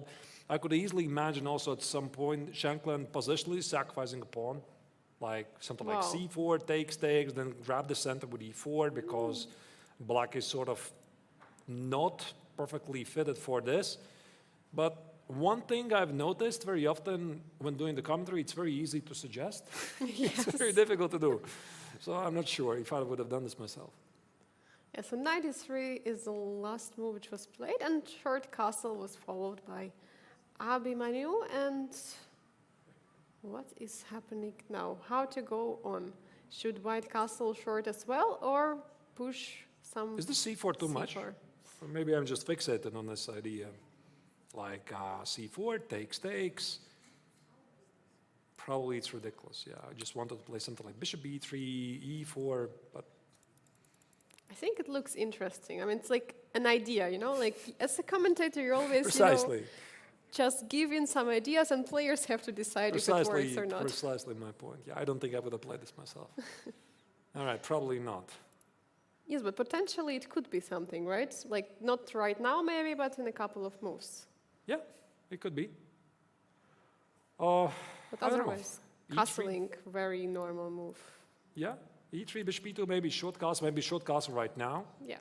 Also makes perfect sense. Just toss the king over and see what happens. And I think this structure kind of indicates you want to play e3, bishop e2, and c4, some sort of a queen's gambit decline position. Again, the players are getting to the normalcy. We'll see. Yeah, for sure. You want to break somewhere with a c4, e4. This is very very important. And of course, if white wants to claim some kind of advantage over here, because otherwise, if there are no breaks and nothing dynamic right now happening in the position, then we can say that black managed to equalize. Right. All right. Maybe let's go now to the bird's eye view and see if it's giving us correct information. Last time it was a bit weird. All right. Now we have everything good. L position are fixed. Is there something, Angelica, that I you see immediately find something. attractive? I see that Marc-Andrea Maurizi against Alexander Donchenko. Look at that center. E4, D4, E5, D5. I mean, I like that. Do you want to check out what's happening there? Totally. I'm all for it. There was one of the first round games which started exactly like this, but I already don't remember. I think it was Martirosyan against Le Quang Liem, yeah, exactly. I think so, yeah. All right. Well, it was the start. Just to give you a bit prehistory, what happened here, knight g3, e4, e5. Wow, bishop f3. Normally not the square you want to put the bishop on, but maybe there is idea behind. Right. So the idea is maybe this d4, e5 in some way. Or maybe it's against the d5, yeah, so there could be many, many ideas. And black played f6 to make sure it does happen. Long castle very quickly, short castle. I like this, One of the things I've always enjoyed, Angelica, is that when you're looking for a big fight, make sure you position your king on the other side of the board than your opponent. And I just love this moment, right? So here, as soon as white castle, Doncic immediately castle short, right? So he's all about business here. He's looking forward to the fight, to the race of the pawns on both sides. And I think he might be right, because in order to untrap that queen from a1, white will have to move some pawns. And if once white is moving the pawns on the queen side, it can create some weaknesses for the king. But f3 showing the great move. Knight d6 for some reason was a mistake. Okay, it's objective evaluation. And b3 trying to get out the queen. But doesn't it create some weaknesses on the queen side? It does. It does, right. I mean, we could go back to this moment when Maurizi committed to the long castle, but I suppose he didn't really see any other way. The queen on a1 is feeling awkward, rook on b1 is feeling awkward, so he just castled long, and he thought, okay, I'm always going to find a way to bring the queen in the game, but you're correct. I mean, as soon as he does it, he weakens the king. But maybe he could at some moment bring the bishop over there, like bishop e3, king b1, bishop c1, somehow trying to protect those squares. What about the queen on a1? Okay, first probably you have to get that queen out for sure. You don't want to keep the So queen something there. like queen c3, Yeah. queen e1, king b1, bishop e3, bishop c1, bishop b2. Oh, Yeah, too that's much of time. it's a nice idea, but it's long. All right, so the game is still pretty unbalanced. I know I'm overusing this word, but when you're following Chess960, that's the only thing that comes to your mind. Let's maybe go to the eyesight view and check out what is happening in the other games. So what about the game Jonas Biel against Samolenkov? What's happening there? Some b5 attack. B3, Where are the B5. f-pawns? Where are the f-pawns, by the way? You know, in all the games, it's probably not a big surprise, Angelica, White is suffering with the queen. So Biel played b3 to solve the problem. Maurizi played b3, but the queen is still stuck. Vaishali played b4, she tried to be aggressive. Shanklin played him out as b3. Martirosyan even ignores it. He just keeps the queen on b3, on a1. And Prague is very aggressively advancing those pawns to the queen side. Right? A4, b4, c3, d2. You see, these players have completely different styles and solutions to the queen problem. It's a completely different approach in each game. Maybe we actually have to check that Prague's game, because I'm wondering what about that, what about the pawn expansion on the queen side is going to bring, because anytime there can be, first of all, a5 played, and second of all, take on b5. So maybe check how did they actually get here, maybe a couple of moves before, or what's the position looking right now. But I'm not really sure how much experience Prague has in the Chess960 tournaments. Obviously, he has been a player of the highest level tournaments already for several years. Most notably, one of his highest achievements recently was being in the final of the recent FIDE World Cup, where he lost against Magnus Carlsen. Then he just recently played in the FIDE Candidates tournament this year in Toronto, together with his sister, by the way, who also played in the women's section. But I'm not really sure if he has played any Chess960. I can't recall, maybe. No, I think it's one of the first ones for him. I mean, he just recently comes from the Grand Chess Tour, right? From Romania, he was playing there. And recently he also beat Magnus, right? Yeah, Norway Chess. Norway right? Chess. That's correct. That was really exciting victory. So he's sort of like Magnus's kryptonite, right? He already has beaten Carlsen a couple of times. Previously it was before, I think mostly online, maybe some over-the-board rapid games, and now it's a classical game. I mean, somebody has to do it at some point. Yeah. Yeah, so he has some pretty nice highlights in his chess career this year, and now he returns to Biel after a few years of break with a completely different already strengths. Yeah, back then he was, I don't know actually how high his rating was, but now he's in the top 10 of the world. This is absolutely incredible. I mean, we could also talk about it, like about the Indian progress. I mean, when you look right now at the top 10 in the world, there's 3 Indians, and not one of them is not Anand. Yeah, It's just incredible, because Anand is 11th right now, and the top 3 are obviously Prague, who is number 8, Gukesh, I think he was number 7, and Arjuna Rigaisi was 4 or 5 something. 4 or 5, yeah, I think he was 4th at the moment, but it's very close, it's very close. It's super close, but it's like, could you imagine like a couple of years ago for something like this to happen? I mean, there has been always the love to chess in India, and so many players actually, we always had at least one Indian player here in Biel, but yeah, it is really exciting to see this progress. I think that also the Biel organizers feel very humbled and privileged that India every single year they send one of their best talents. Every single year we had all of them. We had Gukesh, we had Rigaisi, Sarin, Vidit, now Prague. Yeah, so it's fantastic. This is indeed very... All right, what's happening, Angelica, in this game?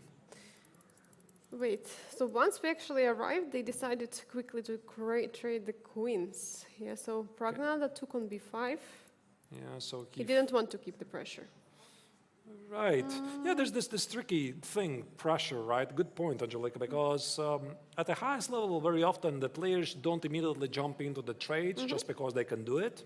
They want to keep the pressure so that it benefits them in the long run and they make the opponent uncomfortable. But okay, let's not forget this is still a rapid game. They want to have a clear plan. You can't overthink it. So you're just trying to play simple chess. Yeah, simple chess, simple solutions. And we see that White might have some ideas to double maybe on the A file. But other than that, actually very interesting that no pawns, that there is no more pressure on anywhere on the board. So whole pawn chain is just completely without any pawn breaks. I don't know if any d4 will be played at some moment soon. Only A file is open. What do you think about that? I think that it's going to be very difficult for Prague to make any progress without using the pawns. Yeah, so I think you're completely right. So he's going to need some sort of a d4 or I don't know, f4 at some point to generate some targets. So right now he sees no opportunity. Black is also super solid. No obvious weaknesses. So I think it's fair to say that this position is completely in balance. Yeah, so maybe we'll leave the players to think about it and let's get the bird's eye view and see what is happening. And look at that, what is happening in the game? Andrea Maurizi against Alexander Donchenko, bishop on c6. Is it trapped? We can check it out. What is going on? Oh Wait, my God. Is it now? Just a second, so that we have some backstory.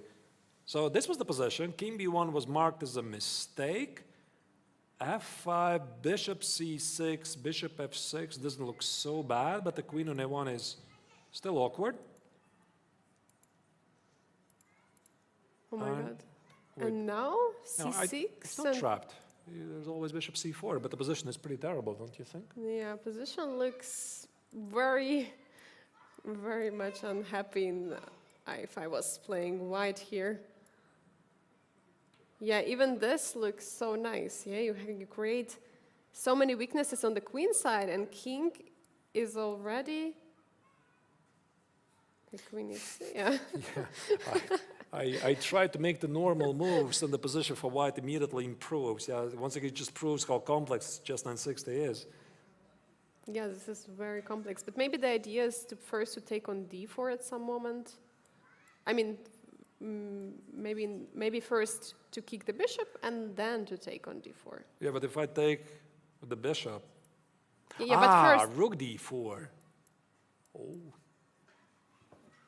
Ooh, and we have the pin on the queen. This could be a big idea. Not the typical bishop d4.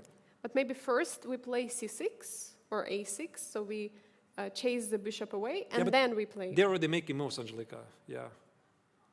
Okay, he decided not to go for it.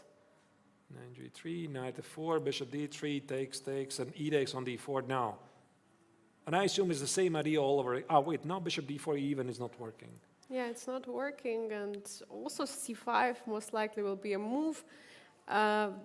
Queen on a1 is just stuck there. Like, how do you get out? You need probably a million moves to get out, right, Artur's? Like, how do you even continue? It just looks completely hopeless because if white gonna take on d4, black is just gonna play c5, and we just saw it. c5 is on the board.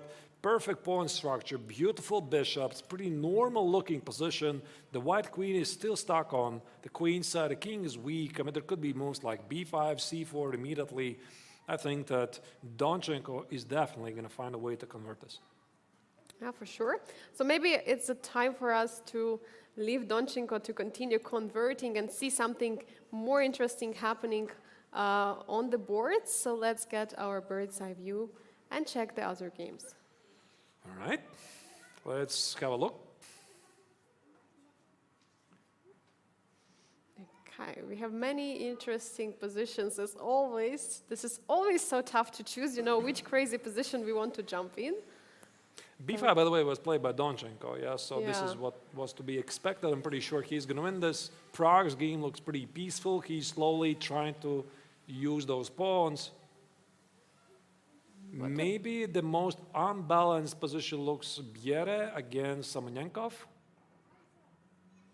Yeah, this actually looks wild with those double pawns. So maybe we jump into the game Jonas Biel against Igor Samonenkov.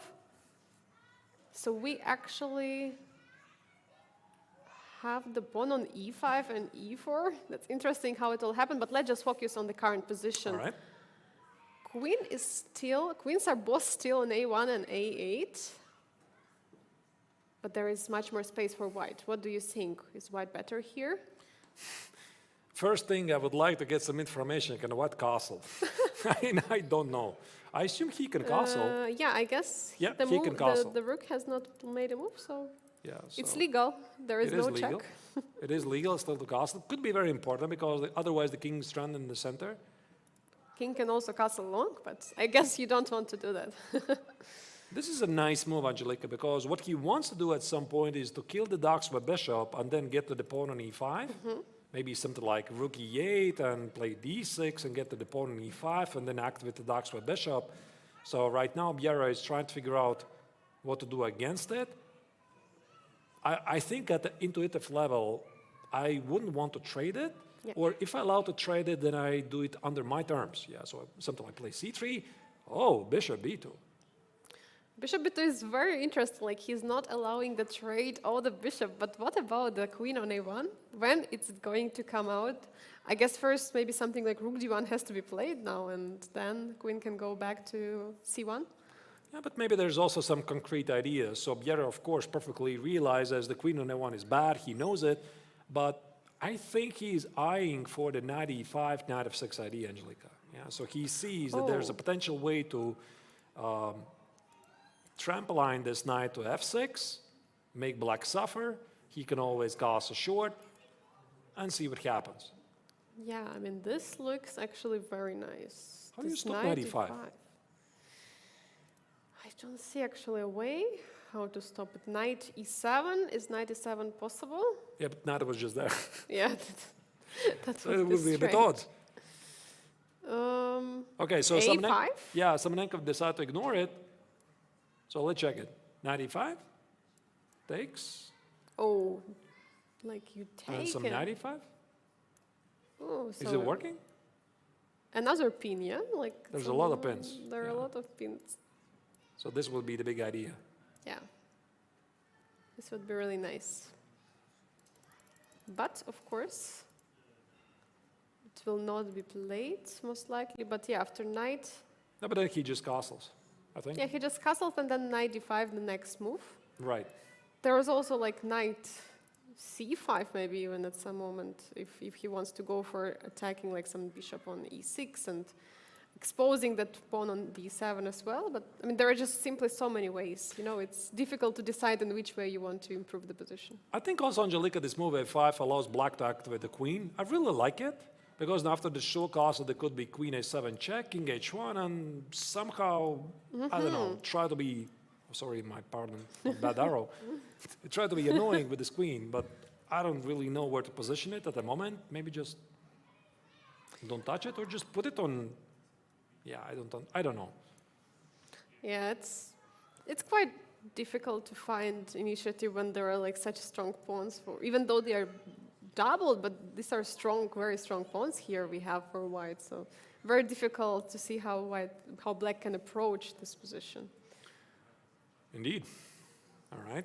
Okay. So we are going to see game is very tense. By the way, short castle is played by Biel. He is clearly thinking about the knight e5, so Yeah. it's not enough for Samonenkov to come up with the sequence of the moves. So he could play queen a7. He knows there's going to be king h1. He could play a4. But the million-dollar question, of course, is what's he going to do against knight e5? So he's trying to figure it out. And while he's trying to figure it out, maybe let's once again go back to the bird's eye view and see if there's more action in one of the top games. And we see that there are actually already a couple of results. As expected, Alexander Donchenko won against Marc-Andrea Maurizio. And also we have Saleh Salem winning against Wai Shali. Those two results in this challenger section of the Grandmaster Triathlon. So actually the game we just watched is the only game ongoing in the challengers. And we have 3 more games all ongoing from Masters. Maybe we jump in to the Masters, right? To the Masters, yes. Which game should we choose? I see there's some exciting action in Martirosyan's game against Vincent Keimer. All right. Keimer's pawn has made it to e3. Also, you know, I read what you wrote in the chat. Pardon if I mispronounced it wrongly. Liam Le. That's enough, yeah? He's Right. just Liam Says Le. that Sam's game is very interesting. Yeah, we also going to check it out.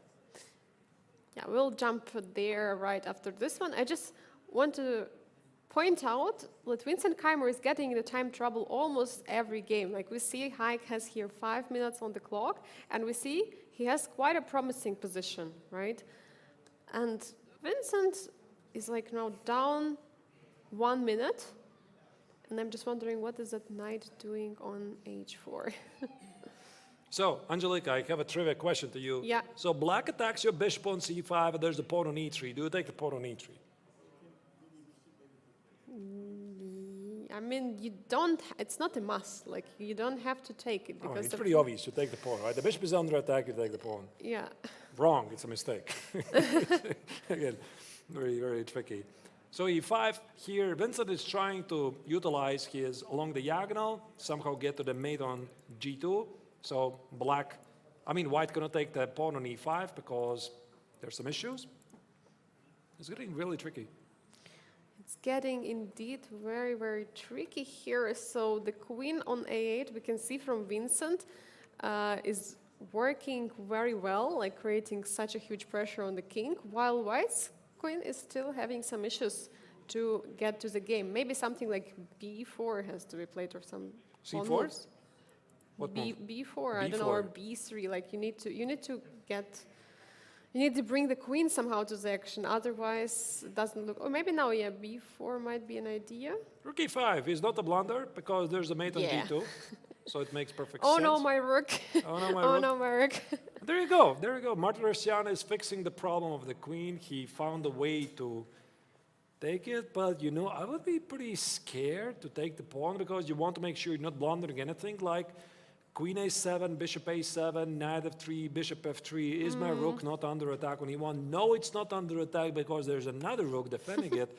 But you have to calculate these things very precisely, and that's where the best players in the world, they do it very quickly, normally without mistakes. Yeah, it's very, very difficult because sometimes indeed there could be some tactics. And we see Vincent is under 5 seconds. He's deciding to trade the queens, and we see that Armenian #1 player, Haik Martirosyan, is having extra pawn, simply extra pawn, and it's already, game is going closer to the endgame. We can say it's already an endgame, right? What do you think? It's already an endgame, Yeah, right? it is an endgame. And bishop d5 seems to be a nice move because hitting the pawn on g2, but it is actually protected. So he's not generating any threats, and I think this is also going to be a very important moment for the Armenian top grandmaster to rearrange his pieces, play something like b3, c4, bishop c2, get out. And I think that also Vincent should suspect that he might have some compensation, but not enough. It doesn't look enough. So Armenian Grandmaster is currently taking time. Maybe we go and check the game of the Samuel Shankland against Abhimanyu Mishra, because the chat is screaming that we should go there. We should go You there. got it. Something is happening there. You got it. We have the clash of the experienced player against the youngest grandmaster in the world, and what What is going on? What is the bishop doing on d6? It looks so nice. I mean, I don't really know what happened before, but it seems that at some point Shankland made an exchange sacrifice, and right now if he's collecting something big time because knight f5 is incoming. Oh, knight f5 right now. Rook Now d3. knight f5, you look at the body language of Sam, he's very confident. It's rook like, d3, queen g7, checkmate. Oh my god. yeah, I've got this, I'm in control. Oh my god. Looks very annoying, looks very annoying. What do you do? Bishop g6. Is this something that Shankland saw? Bishop g6. Not the most usual move, because when you play knight f5, you expect that this rook probably is something you want to protect, right? You Yeah. want to play something like rook g6 and bishop g6. These moves are very easy to miss. Oh, the idea is after knight e7. Ah, no, but this is check. I saw that after knight e7 there is bishop d3, but it's just a check. You must take it back. I mean, at least he can take on e7, take on g6, extra pawn and everything, but it's still not a win. Yeah, for sure. 13 seconds for Mishra. Knight e7, queen e7, played very quickly, trading the pieces. So Shankland is simplifying the position. So how many extra pawns are there? One. So just one. Just one one. extra pawn. H takes marks as a missed opportunity. It looks pretty human to me to Looks make very a safe human. place for the king. Yeah.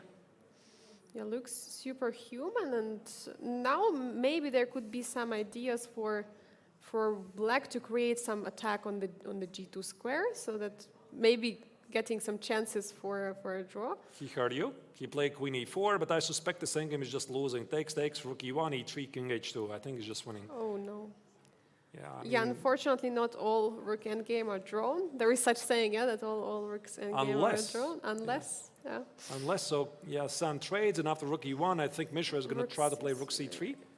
Yeah, that's the only way. But the problem is the pawn structure, right? He went for this decision of taking on g6 with a pawn. This double pawns is, yeah, it's really a really bad pawn structure on the king side, which will allow white to expose some weaknesses. I don't know if even rook e1 or rook d1 can be played. Maybe rook d1, rook d7, trying to go to the seventh Allowing rank. rooks, maybe, yeah, rook c3, b4. Okay, rook e1 is human. Yeah, you can't play e3 because this would allow to trap the rook. So Mishra already expected this. Rook c3, rook e4 is played. Yeah, so we have 3 against 2. I don't know actually. What if we didn't have any pawns on the queen side? Would it be a draw, Artur? Or I think it's a draw. You know, I'm not Yeah. entirely sure. So with a pawn on f7, pawn on h7, 3 pawns against 2 at the king side, that's a theoretical draw, even if the king is cut off. With double of the pawns, I think it's pretty much the same.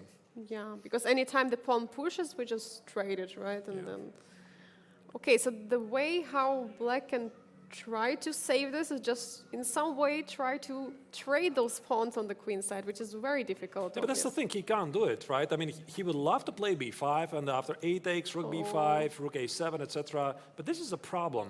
Yeah, So this rook is a big e5, problem. hitting here, a6, you're essentially playing without the rook. Yeah, So you just don't want to do that. you for sure don't want to do it. And he goes for another pawn, so he gives up a pawn on a7, and in the return, he wants to take a pawn on the f5. Right. I've got the word that there's a very funny position right now in Donchenko's game. No, it's already finished. It's already finished. Yes, it was. It was. Maybe I'll show you went. later. Maybe I'll show you later. Yes. All right. Okay, let's follow Okay. this one. Yeah. So we have 2 games currently ongoing. So this game, actually, we have only 1 game ongoing. So all games have Just finished. this one? Just this one we have. Alright. So we can stay with this game for now. And to all dear viewers, would like to say just don't go anywhere. Wait till the end of the game, because then we're going to announce something exciting which is going to happen after this game. So stay here with us for this rook game to see if Abhimanyu Mishra manages to save it against Samuel Shankland. So Mishra is sacrificing a pawn. So Shankland is just showing some good technique here is that in a rook endgame you need to have active rook, active king. So do not grab the pawn on a7. Do not forget about your king. But the youngest grandmaster is fighting. He's not losing his spirit. He's still trying. He knows there can be always some kind of chance, especially when it comes to time. And both players are getting lower and lower in time. Of course, Abhimanyu Mishra has been in time trouble for quite some time. Samuel Shankland has the time and experience. I don't know, what do you think, Artur? Will he No, make it's actually not so obvious. I mean, I think that Shankland kind of misplayed it, but I think that he had a much more dominating position before when he had a rook on e7. Yeah. If you compare this position something like 10 moves ago, now it feels that black has made more progress, but there's probably something very concrete why the bar really hates this for black is that this pawn on g6 is weak. There could be rook c6, king g5 at the right moment, just collect the pawn on g6. I'm not so sure it would be so obvious with a pawn on f7 or h7. Yeah, the question if you should play something like rook c7 and trade the b pawn for a pawn, or it's not really There's good. probably some forcing sequence, rook c6, rook c7, take the pawn, play rook a6, play a5, collect the pawn on g6. Yeah. I suppose we are going to see it, but only 5 seconds per move. Only 5 seconds has been at each move, and we see rook c6, king f7. I think king- Shankland is going to try to do this. king King goes- g5, rook b3, Oh. g4. So he's giving up a pawn on b3 for just going all in on the king side. Yeah, the 3 pawns are very powerful. That's a brilliant technique. I like it. Now the threat is rook c7. White is going to get 2 fast pawns at the king side. Yeah, this looks like it's going to make it work. Abhimanyu is not resigning, trying to do everything possible. Rook e7, nice try. King e7, who is going to be faster? King g4, a5, who is faster? Who is faster? So now the question is king f8 or a6. Okay, king f8. He's protecting the pawn. No, white is faster. Yeah, the problem is that king is just in time to catch the Yeah, black's I was pawn. actually, Angelica, I was thinking, I mean, black has this idea to play a6, b5, a5, a4, etc., promote his pawn, but so does white with a b Yeah. pawn. An a6, b5 is a bit slow, and that's why the white king is very close to stop it. Yeah. So Shankland is going to do it. The king is just in time to stop it, and black's king unfortunately cannot take control over all those 3 pawns. If there was 1 pawn there, maybe there would be possible, but unfortunately, it looks like, oh. Put the pawns here, yeah. march with the king here. The black king cannot go around. Yeah, king is 6, but then there is... You can never take this pawn Then- because white always plays that. Yeah, So that's it. just- Yeah, white yeah. just collects the pawn on b4. This is called like this pence, right? Right. And there are 2 pawns, so you cannot take because there is a h6 and There's the resignation. An important victory by Shankland, right? I mean, he managed to recover the bleeding by drawing the previous round. He suffered the first 3 losses, and now he wins. Yeah, very, very important for the tournament generally, the psychologically to be in the back in the rhythm. And let's maybe check the results of the round 5 of the Grandmaster Triathlon Chess960. And here we have Masters. Haik Martirosyan scoring a victory against Vincent Keimer. Sam Shankland, we just witnessed how he beat the Abhimanyu Mishra in that rook endgame, and the draw, Pragnananda against Liam Le. So what happened in Challengers? So in the challengers, there was 1 draw. Biera played against Simonenkov. Simonenkov finally stopped the bleeding, so it was very, very important for him also to score points. Maurizio is suffering. Apparently, he's not having really great run so far, so he was just having a bad game. He lost against Donchenko, and Salem Saleh against Vaishali finished in the victory with our Arabian player. So Yeah. I think what we can summarize, Angelica, with this round is that several players are finding their form. They're able to limit the bleeding. They're finding energy, and it's becoming very unpredictable.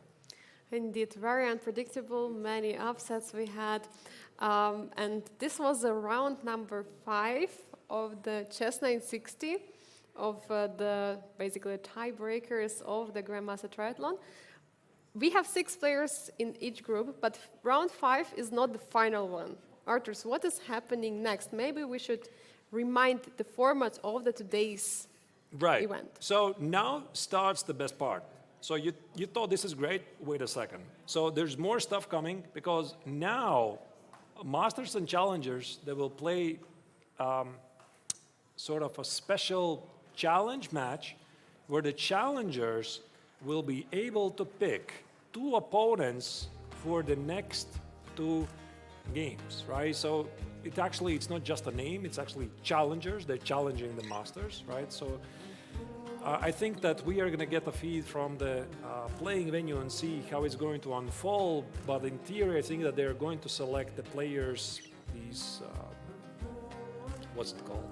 With name badges. Yeah, name badges, so to speak, right? And and then they're going to make basically pairings for the next 2 rounds. So there's 2 more games, a bit unusual. This has never been done before, right? So we're not entirely sure how it's going to work, but challengers playing against masters, now that's a thing that's going to happen in the next 2 rounds.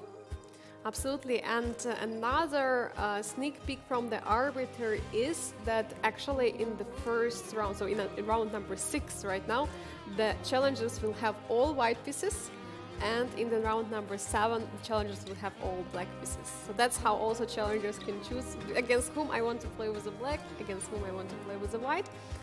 And I think it's actually very fun that the challengers are the ones who are able to choose, right? Not the masters are picking challenges, but another way around. All right, let's picture a scenario. You're a challengers player.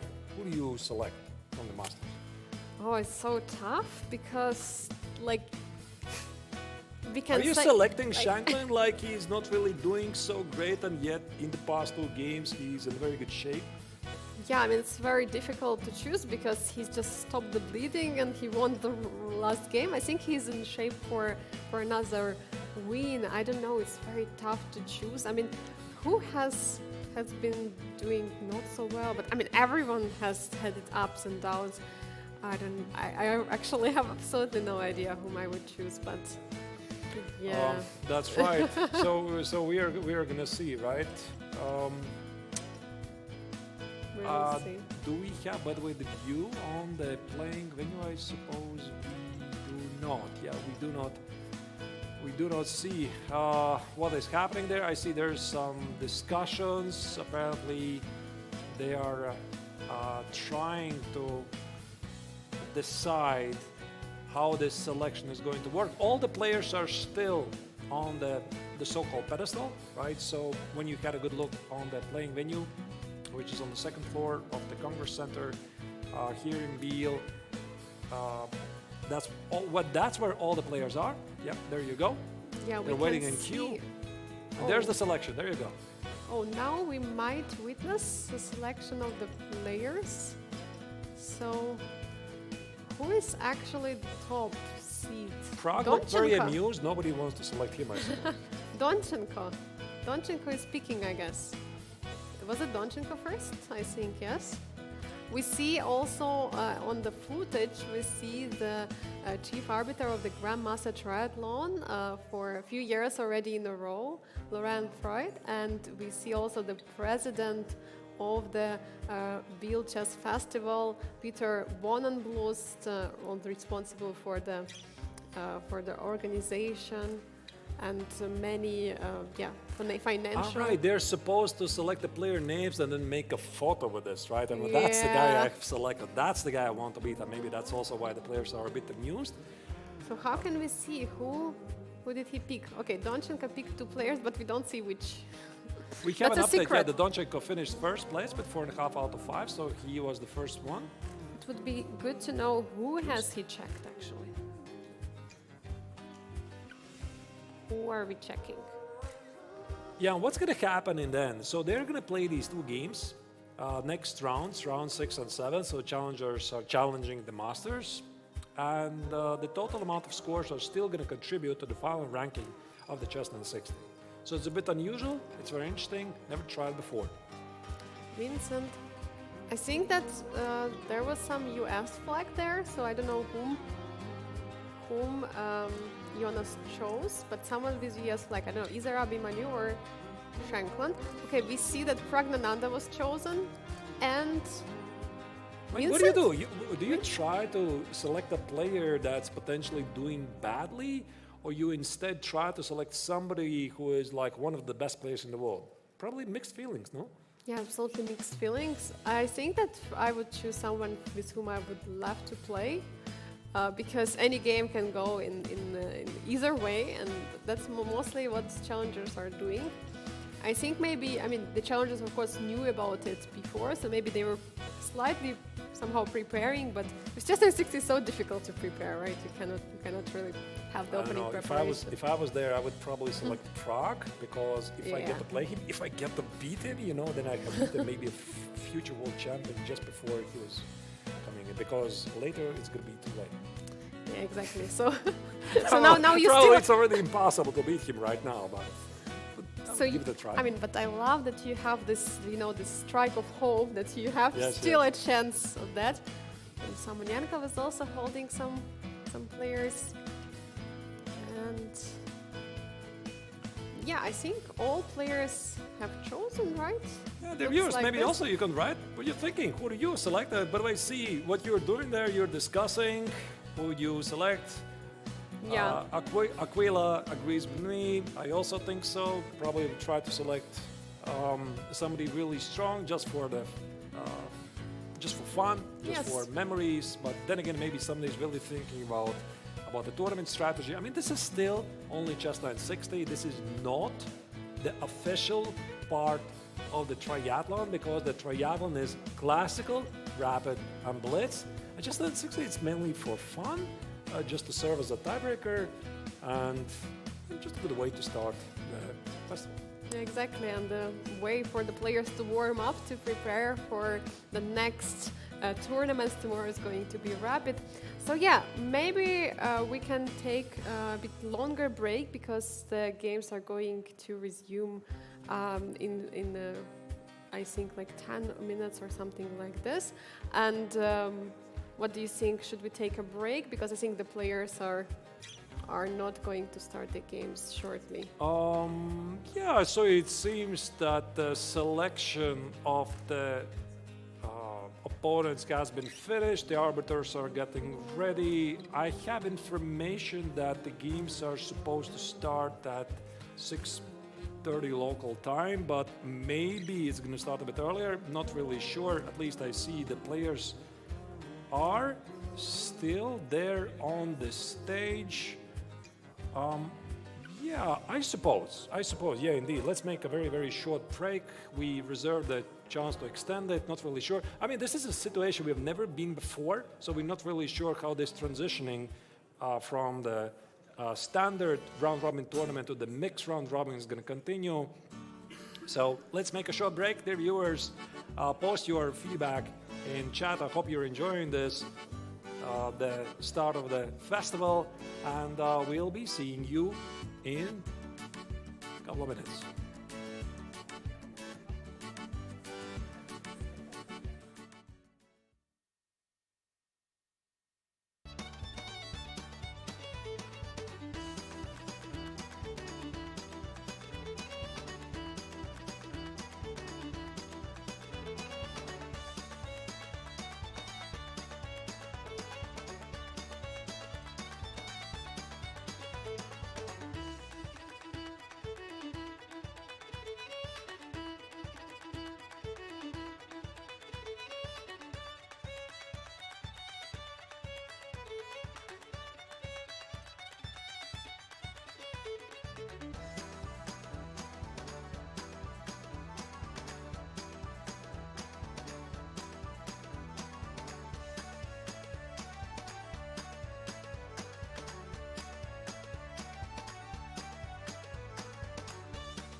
round 6 pairings have been set up. Everybody is getting ready for this very unique experience when for the first time it's not only 2 tournaments, Challengers and Masters being played out here in Biel, but the Challengers are about to challenge the Masters. So you could already see the players have made their seedings. They're trying to figure out what they're going to do in the upcoming game. But maybe, Angelica, let's have a look at the results and the pairings.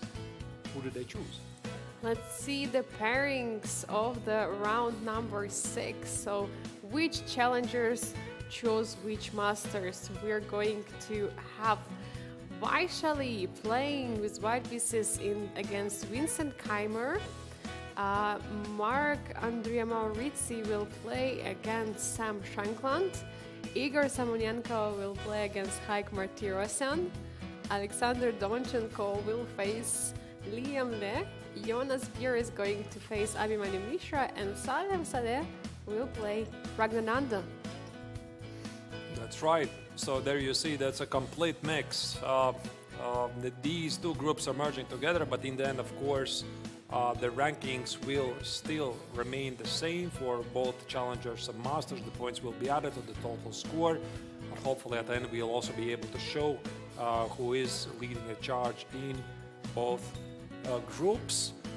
Yeah. And the games are about to start in something like a couple of minutes, and I believe that we can already go to the stage of the tournament and see what's happening there. I see that players have taken their seating. So here in question you are seeing Salem Saleh playing against Pragananda, and probably this is also going to be one of the games that we want to follow immediately. Closely, yeah, for sure. And the players see already the position, how it looks like, and it is, of course, once you look at any position, Chess960, of course, besides the standard position, because actually the standard position is also part of a Chess960, and also the position with the flipped king and the queen. Any other position is already a challenge to find a way how to improve in the opening, how to develop your pieces. That's why all players are carefully checking out their boards, how they can continue. You know, Angelica, I'm actually wondering at this level, do they have like some prep? Like, have they studied some certain positions, or is it just completely random? No, I don't think it's completely random. There's definitely got to be some sort of a prep for certain positions, no? I mean, for sure, at least for some of the players like Vincent Keimer, like Alexander Donchenko. No, actually, Alexander Donchenko had not played in Biel, but for example, Liam Le, who have higher experience, more experience in the Chess960 because they are playing here for sure. They have more knowledge about this, but I might think that there could be some typical positions, let's say when 2 bishops are located on the one side looking at the other, or on the other side, so maybe there is some still preparation possible. And we see the handshake has been done, and Vaishali is playing the first move against Vincent Keimer. Yeah, then maybe that's the game you're going to immediately follow, right? Yeah, let's follow that game most likely. And she actually played. Wait, what happened? Knight c3. Wait, but why do we have the normal position? This is still not. Because it probably requires refresh. All right. All right, there you go. So now we have updated the position. Let's jump in there and see how the pieces are located here. I mean, quite some difference to the standard position. What do you think, Artur? Well, I'm probably not going to say anything original, Angelica. That's the position I've never seen before. Maybe I have, but I don't remember. So, look at this. After knight b3, there's actually... No, I remember this position, at least something very similar, because I think I have played some games online, like when my opponent with white played f3, and I'm like, okay, I got to fight for the center. e5, oh, and bishop a7, you could just resign.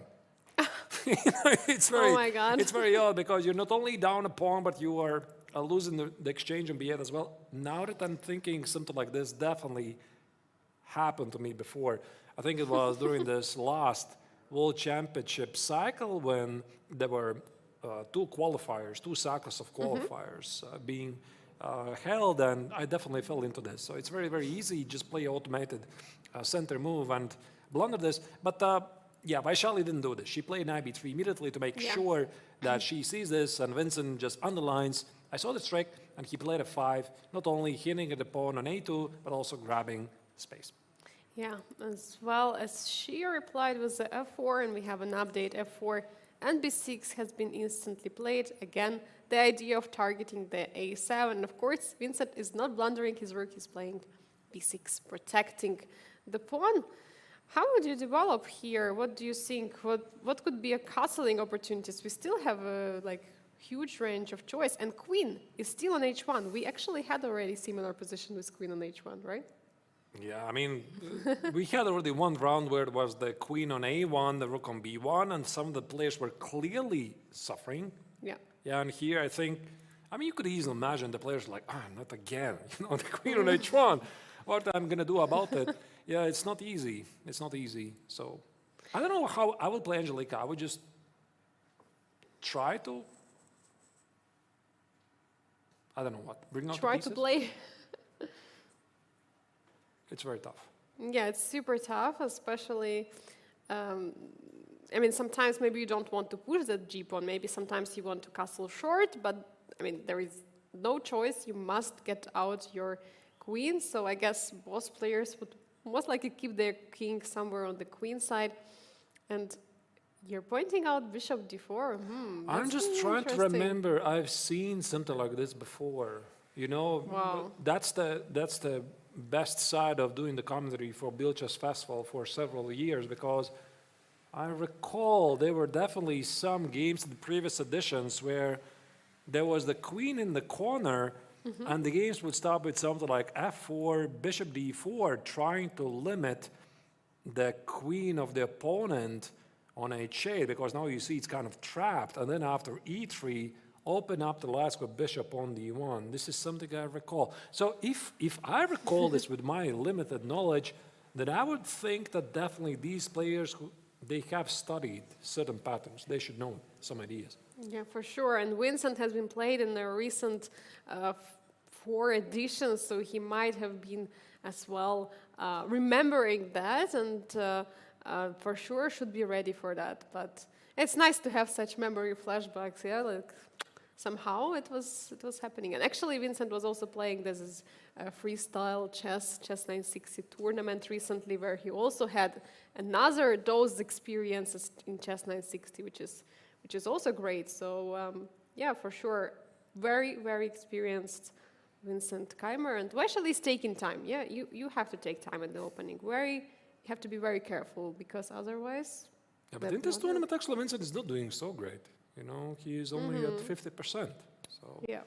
not his best tournament so far. In past editions, he was always doing it better, but it's just always unpredictable. E3 is the choice of Vaishali. She decides to make a mistake. Yeah. Imprison the bishop on g1. I suppose her idea is to play something like g4 at some point, and maybe this bishop is going to find a way to join the game later. We're going to see. Maybe, Angelika, let's go to the bird's eye view and see if it's even available. Maybe it's not. Is it available? Maybe it's Yeah, maybe let's. Maybe not. Yeah. Instead of going there, maybe we just jump into some Oh, it game is. ease. All right, All it right, is yeah. available. All right, because there was this mix, I was not really sure. The two groups just merged together. Yeah, now it's not clear what is going on. Angelika, look at the game of Semenenkov against Martirosyan. I feel very proud of myself. Oh, yeah. Let's. Yeah, we can go there. I feel that's the we game. can jump there.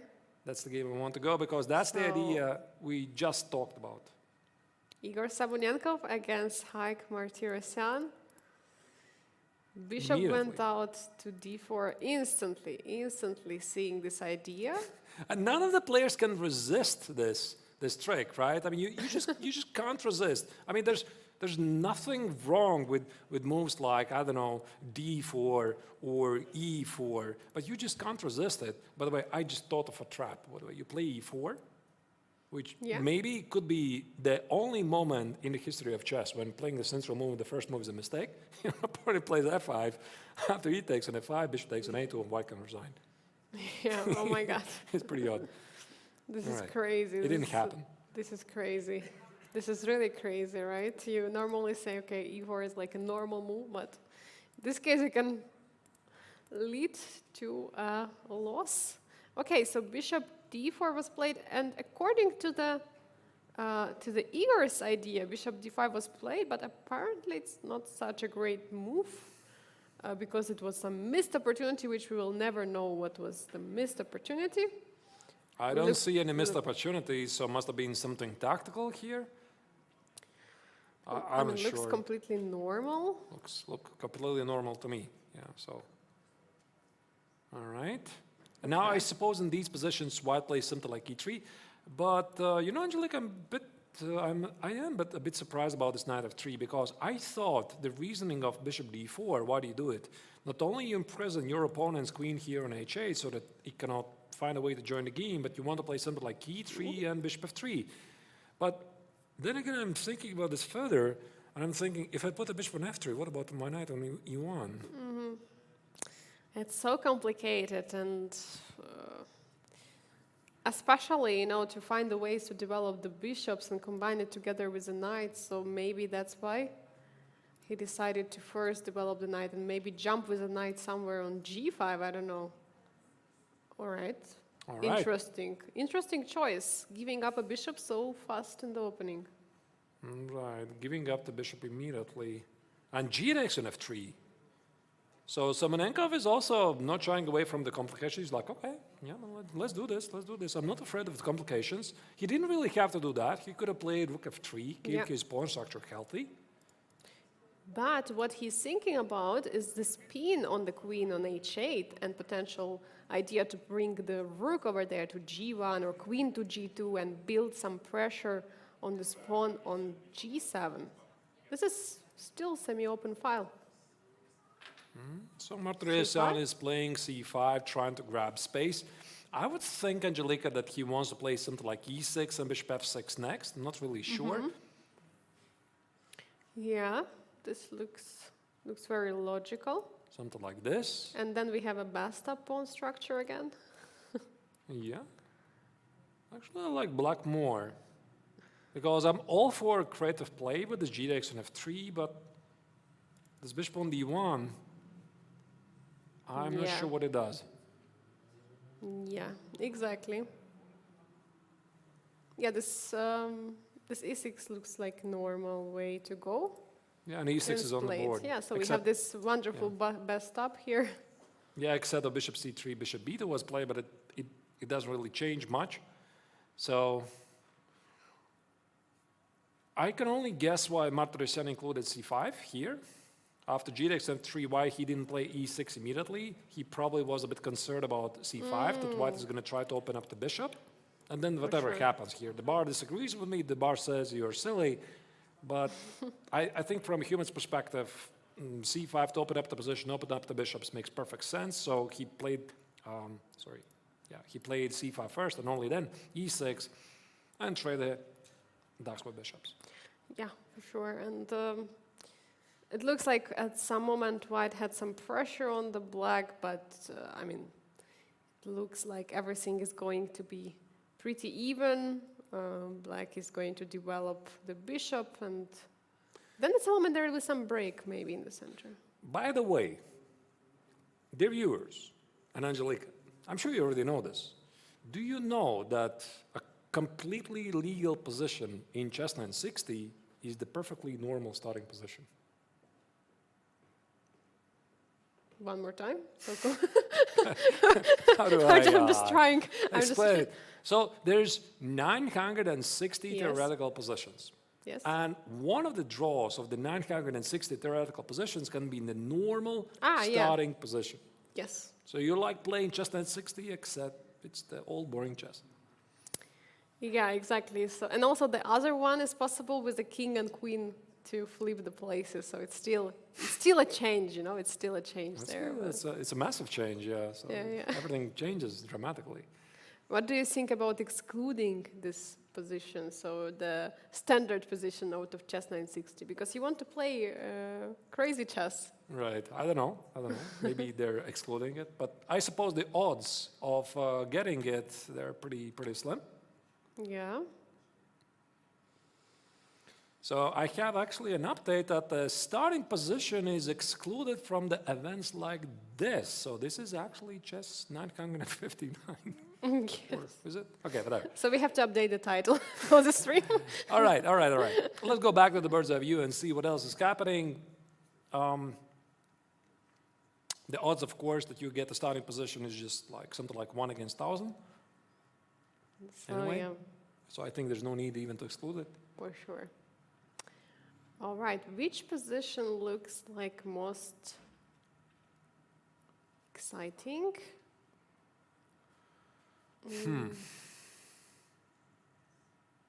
It's very Yeah, maybe I'm looking at Donchenko's game against Liam, because somehow the white knight has made it ready to a5.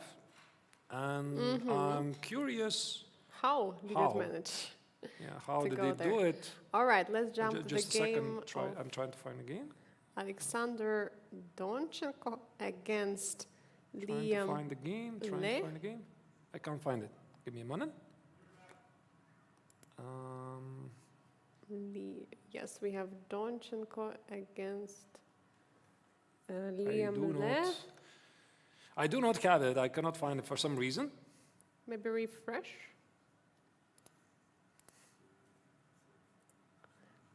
F5 always works. If the stream is crashing or anything, it. F5 is Yep. always helping. That's the trick. That's the trick. Found it. So yeah, let's follow the game of Donchenko against Laliem. So, what was the opening? Of course, What's a four. happened? Of course. Nobody yeah. can resist it. 4, 5. Oh wait, so offering So this is actually perfectly legal. bishop Bishop takes, a7, bishop takes. a2, bishop b8, bishop b1, Takes, bishop takes. c7, Yeah. bishop c2, bishop b. What is this? How many pieces can you take? Can somebody stop me? Draw. And draw for. Agreed, and let's go home. Now, this is legal. But no, I suppose that white can stop this, or black can stop this at some point, because you can just play king b8, to be honest, right? Yeah, of You can just course. play king b8 and stop this nonsense, because the rook is going nowhere.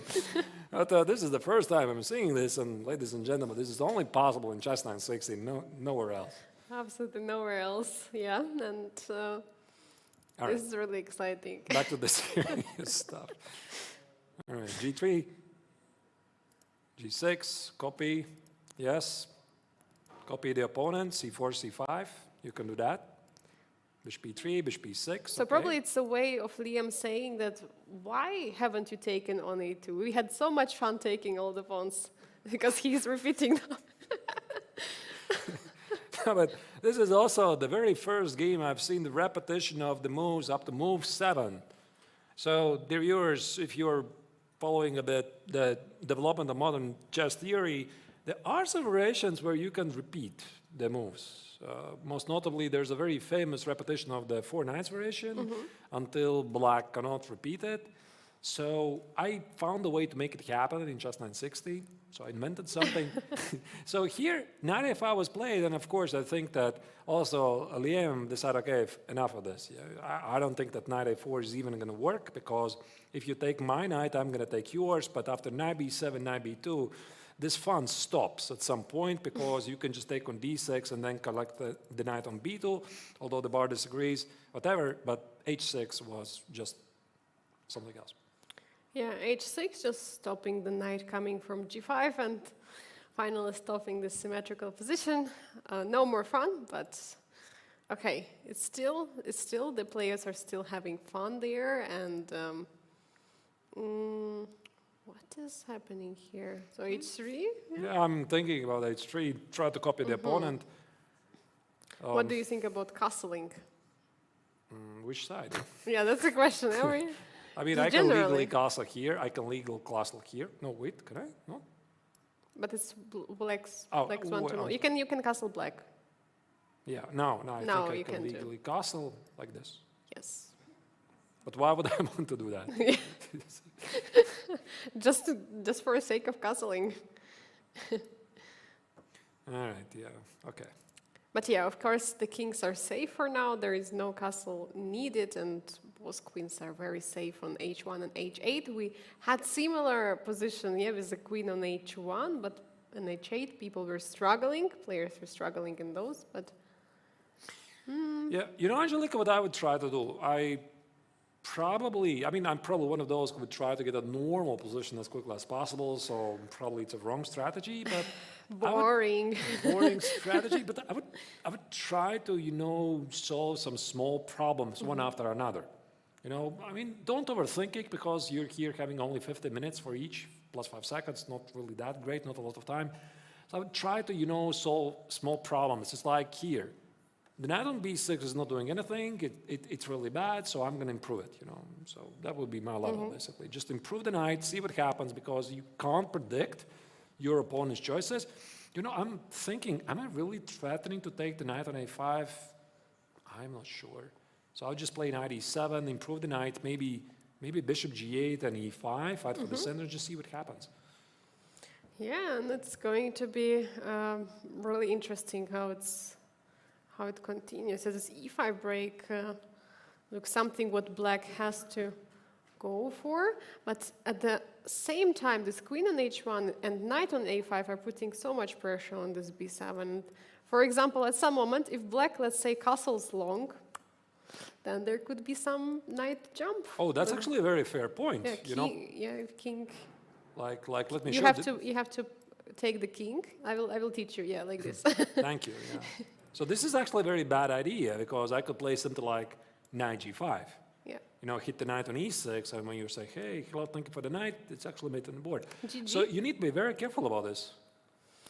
Yeah, for sure, and it's going to be really punished and very, very quickly. b4, again, computer doesn't really like it, but it's very logical. You open the file against the king. Yeah, I like it actually, because I think the key idea, Angelica, is that, okay, bishop a5, b takes on a5, I think that white is doing okay. He Yes. opens up the b file. But the point is after c takes on b5, I see some knight e4. Hit the bishop and some knight b5 ideas. It looks very juicy. Yeah, it looks indeed very juicy here. This d4 square is super important, I guess, and black has to try to keep an eye on that, not allowing knight to jump there, because I don't even know how to play here. Even though the knight on a5 is hanging, let's not forget about that. Yeah, knight on a5 is still a target. So did actually Liam place anything on b4, or he's still in? I don't think he's going to do this because Liam strikes me as a very pragmatic player, right? And I don't think he's going to go for these crazy complications. Maybe somebody from the younger generation who really like going for these sharp and balanced positions. They can calculate it very quickly, give proper assessment. Liam strikes me like a truly, practical player. So c takes on b4 feels very risky. Maybe bishop takes here, but I think that at least at the instinct level, I would like to keep the control of the d4 square somehow. Yeah, somehow. But he is actually surprising both of us and taking. Or did you play the move? No, he took it. Did he just surprise us? Me? Oh my god. Mainly. Okay, he surprised me, but all right. So he did play c takes on b4. It's a very concrete position. I was wrong. So what happens now after knight e4? Hit the bishop. So I suppose bishop takes on a5, knight e6 is bad. So can I play something like bishop g8? Bishop g8, and there is a threat of taking the knight on e5. Do you take the bishop, the pawn with a bishop? Or what is actually to be done here? There's so many tactical ideas, Angelica. Yeah. I can't even calculate them. I can just take on b4. Yeah. I could even sacrifice a piece. How about this? Knight c6, this is what I saw from afar. It's very easy Wow. to suggest, but very difficult to calculate. So what on earth is this? There's some threats. There are just too many threats. So knight a7. Yeah, knight a7, king d8, knight c6, king goes here. Maybe even take it and play rook b4 and queen b7. Now that I look at this, it looks very nice. Yes, and 2 pieces for a rook feels like not so enough. And queen on h8 just chilling while king is getting checkmated over there on the queen side. So yeah, it's actually getting very dangerous very quickly. Yeah. So now it's Donchik who is showing that he is the pragmatic player. He just took the pawn on b4, and knight g4 is the response of the last 2 editions winner of the triathlon. He's opening up the queen. He's, I think, mainly protecting the d4 square. What about king d2? Stopping king knight e3 and bishop c3. That's a great move. But I don't know, maybe there is some tactics. I know a guy who would definitely approve. Shanklin would definitely approve. Yes. Because he really surprised us. One of the early rounds, Yeah. he played this f6, g5, king f7 against Martirosyan, I think. Martirosyan, yeah. Round 1 or 2. Yeah, so king d2, great move, controlling the e3 square, threatening to play bishop c3, and then play knight e4. I like it. Yeah, it looks nice. Yeah, Alexander is taking time for now because yeah, knight e3 is actually a threat. You want to do something against it, and if you play bishop d2, then there is bishop a5. Yeah, so bishop a5 and knight e3. Let's go, maybe Angelica, back to the bird's eye view because I hear there's something very interesting happening in Vaishali's game. But first, let's have a look what's happening elsewhere. So Vaishali. Vaishali is playing against. She's playing against Vincent Keimer. Oh, that's the game already. I think we don't want to miss. It looks very unbalanced.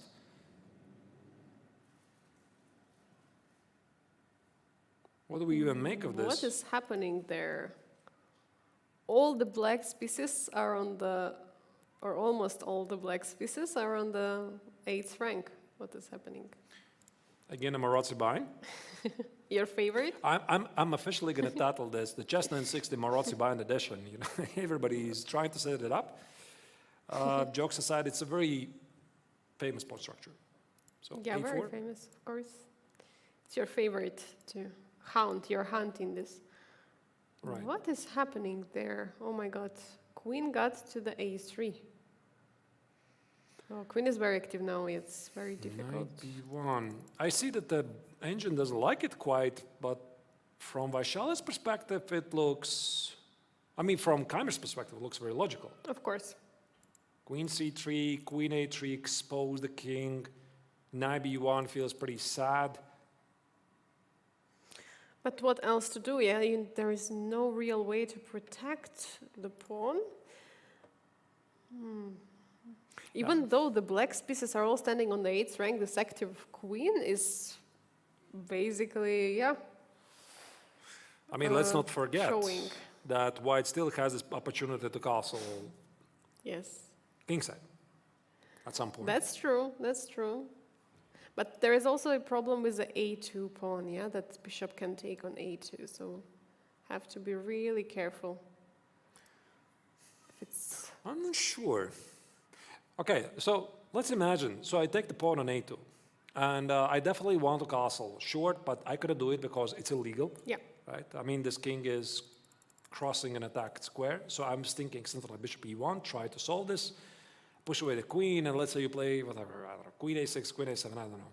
So I was thinking, can I play bishop c3? So let's assume you're also developing the pieces, play something like knight e6 or e6, difficult to say. And after the short castle, is actually black really interested to open up the a file? Because I might play knight e2, rook a1, and this king maybe is actually in danger. So I'm looking at this position from afar, and I'm thinking that grabbing the pawn on a2 is not something that would be super obvious, but Keimer took it. It's dangerous, but he says a pawn is a pawn. A pawn is a pawn. Yeah, that's a very famous saying. when you're not entirely sure about the other choices, you just grab the pawn, think about the choices later. Camera already saw, obviously, bishop e1, because very often you're not only thinking about your choices, you're thinking about your opponent's choices, then try to mix it together and see how it feels. Queen a6 is his choice. Queen a6, all right. So what does he want to, does his plan? Actually, chat is saying there is some other exciting game ongoing. Maybe we can pull out the bird's eye view to check out the other exciting position we have. All right. Is there something even more exciting than this? Okay. Yeah, there is something very exciting. There is one of the challengers taking on the master, and it's again Marc-Andrea Maurizi against Samuel Shankland. All right. Let's go to the game. Marc-Andrea Maurizi against Samuel Shankland. Oh, this looks really bad for the American because White's position is just normal. The king on b1 is safe. The pawn structure is much better. Beautiful knight on e4. The rook on f3 is ready to be launched to the queen side. The bishop on g1 is looking at the king. And everything that is in black's position is just wrong. The king's safety, the pawn structure, the bishop on d6 is pretty passive. The knight on c7 kind of tries to shelter it. Queen on h8 doesn't do much. So I think that here probably the American grandmaster will have to give up the material at some point just to try to survive. Yeah, for sure. I mean, king looks too open, even though we know that Sam likes sometimes to leave the king open and try to win. But in this case, it looks at least slightly dangerous here. And the evaluation bar is saying, come on, this is completely winning. It's not that winning probably as the evaluation bar is showing it, but strategically it must be winning right here. And the position is very dynamic, very, very dynamic. Yeah, I think this pawn is already gone. That's it. Rook c1, so Moritz is instantly just about to collect the pawn. You can't play knight e6 or knight a6 because you see the queen on e2 is hitting the rook on b5. So I don't see any real defense. So Shankland is just trying to somehow coordinate his pieces. There you go, king a8. He knows the pawn is gone, and he's just trying to sell the pawn on c5 to generate some activity. For example, bishop c5, double the rooks, try to generate some counterplay, and just pray that it's going to be enough. But so far, a great game by the young Frenchman. Yeah, but praying is not enough. And yeah, we're seeing the first of the games we are looking at where challenger is actually pressing big time and having huge chance to score point for his own ranking. So one more time, even though currently challengers are playing against masters, challengers challenging the masters, but the rankings are still going to be separated. So in case Maurizi manages to win this game, which we're sure must be a case, then he's scoring points for himself, and Sam is going to fail to get the points. We see some players actually finish the game. I've seen Haik Martirosyan. Yeah, Martirosyan won his game against Igor Simonenkov. So for Simonenkov, it's still a very, very tough tournament so far. Martirosyan is showing some very, very good shape here. I mean, despite the fact that this is pretty much his first Chess960 tournament, he's having a very good run so far, and just delivered the lesson to young challenger. I'm the master. All right. So what do you think? Should we get the bird eye viewer and see what is happening in the other let's matches? do that and maybe then try to stick to that game because the players are approaching the time scramble. I think we might see a lot of decisive games. Is there something that maybe let's check Salem against Pragnananda. This looks like some interesting position. All right, we can do that. Looks pretty normal to me, but this knight on e3, of course, is a monster. Yeah, the knight on e3 is indeed a monster piece over there. Knight f1. Oh, what a What? surprising move. Oh my God, Right, rook d1. right there. Yeah, hitting the Rook e1. queen. And rook e1 check is incoming. So actually, is there any defense? Queen h4, the only way to stop it, but Queen h4 and g5. And rook e1 oh is my incoming. God. This was a blunder. And even the best players, they're just Ouch. sometimes blundering unusual maneuvers. And knight f1 is not your typical everyday's maneuver. You just don't see this move.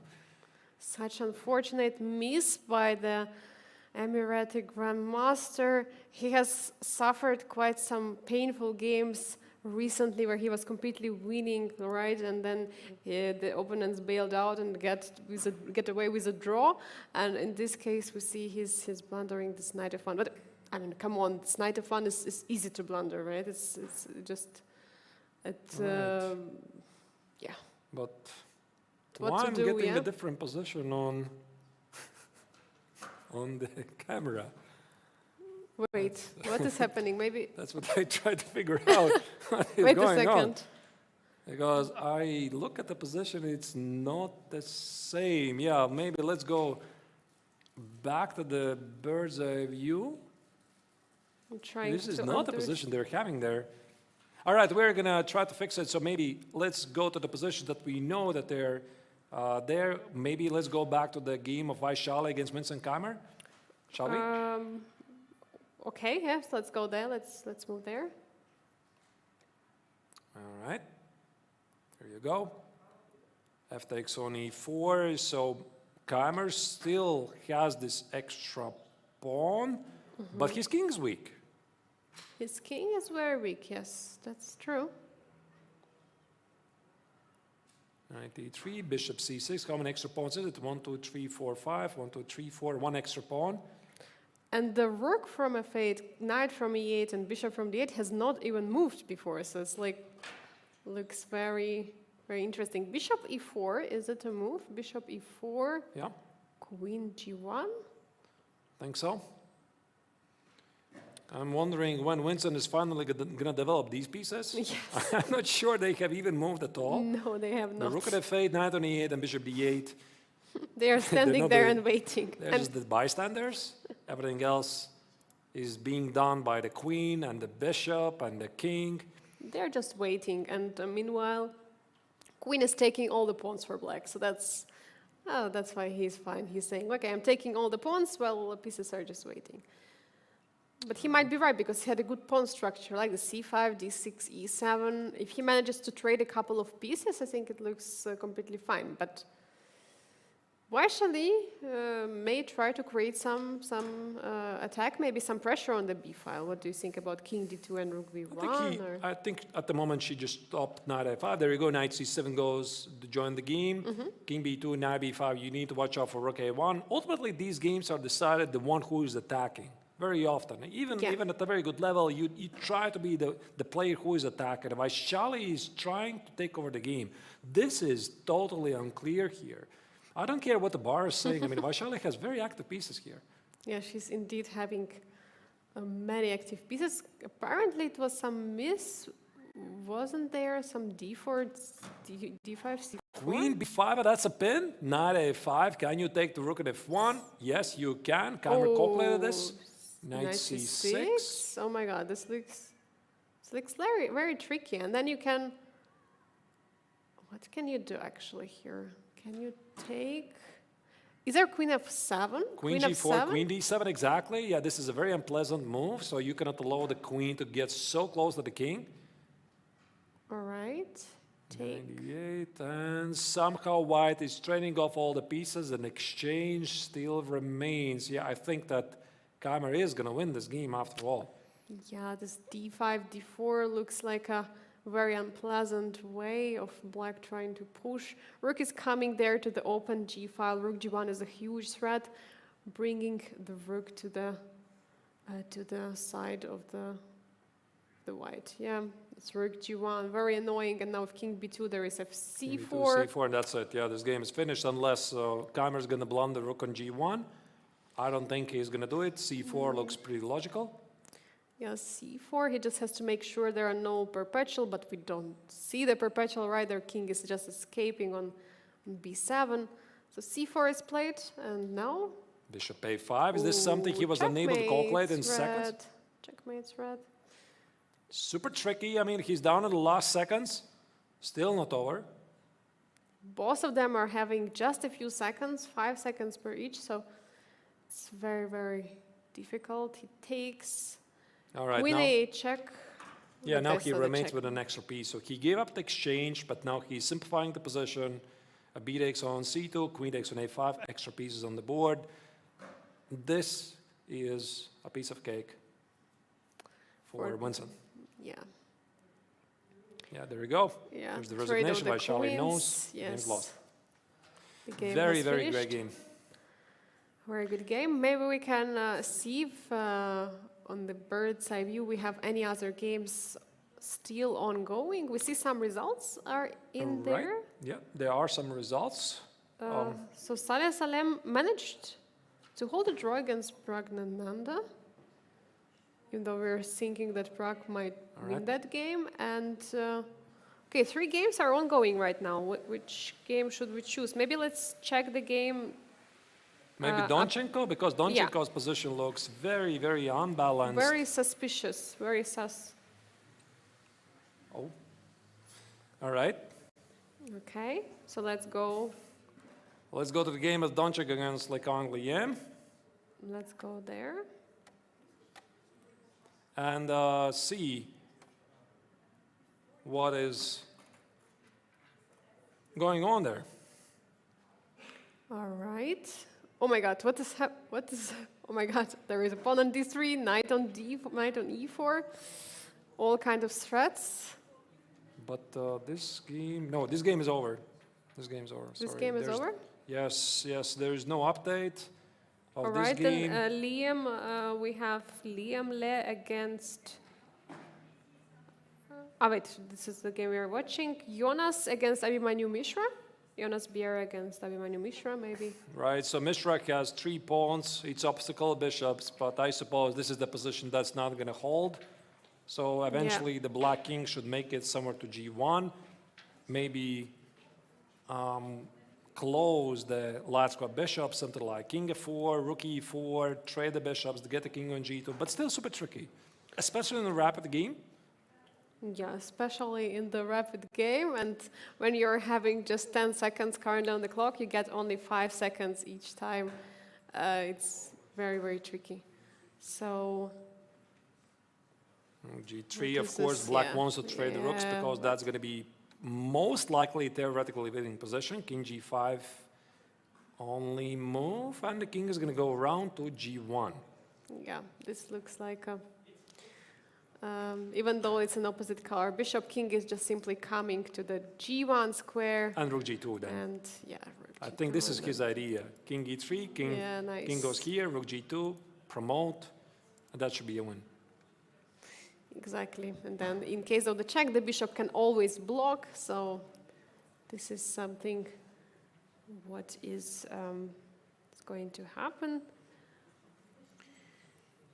Okay. Yeah, we Alright. have, there you go, there's the camera. Yeah, the camera is a little bit. It was there. Yeah. All right. Rook Okay. h3, so Biera, of course, is trying to complicate his opponent's life as much as he can. It's very difficult, obviously, but yeah, he's still trying. We cannot blame him for trying. But yeah, Yeah, there this- is here you called. There is another pawn, so now he will start pushing another pawn. Of course, yeah, it's a matter of that's- time. That's a very, very strong technique indeed. Now, yeah, with another pass pawn running forward, this should be, again, This should technical be victory. over, We yes. don't have the camera for that. We apologize. Apparently, there's some issues with the camera, and Mishra won the game. And Mishra has won. And do we have all results, or there is any game ongoing? Maybe we can pull out Yeah, the just bird's eye one. view. And that's the game which is about to finish, Yeah, which let's- is Maurizzi playing with Samuel Shankland. We can see a handshake. Last moments of the game. It's a draw. It's a stalemate, right? So Shankland managed Wait. to, He managed to Escape. survive. Wow, interesting. What happened there? actually it was Shankland who was pushing for the win. somehow, This is crazy. somehow, remember this terrible, Yeah. terrible position. Somehow he was the one who was pushing it in, but it was not not enough. There's a stalemate on the board, so you can play either king c7, king c8. Very, very funny. I mean, I'm still going to remember for quite a while this escape by the way, Maurizi himself. When Maurizi played against Salem Saleh a couple of rounds ago, this beautiful queen g4 check, give away the queen when there's an actual stalemate on the board. One of the most unusual things you've ever seen. Yeah, so yeah, Let's check the results. Yeah, let's check for sure the results of the round number 6 of the Chess960 mixed pairings this time. Vaishali has lost to Vincent Keimer in a complicated game. We just saw that how Maurizi managed sorry, not Maurizi, but Shankland managed to escape from Maurizi, and Haik Martirosyan won against Igor Samonenkov.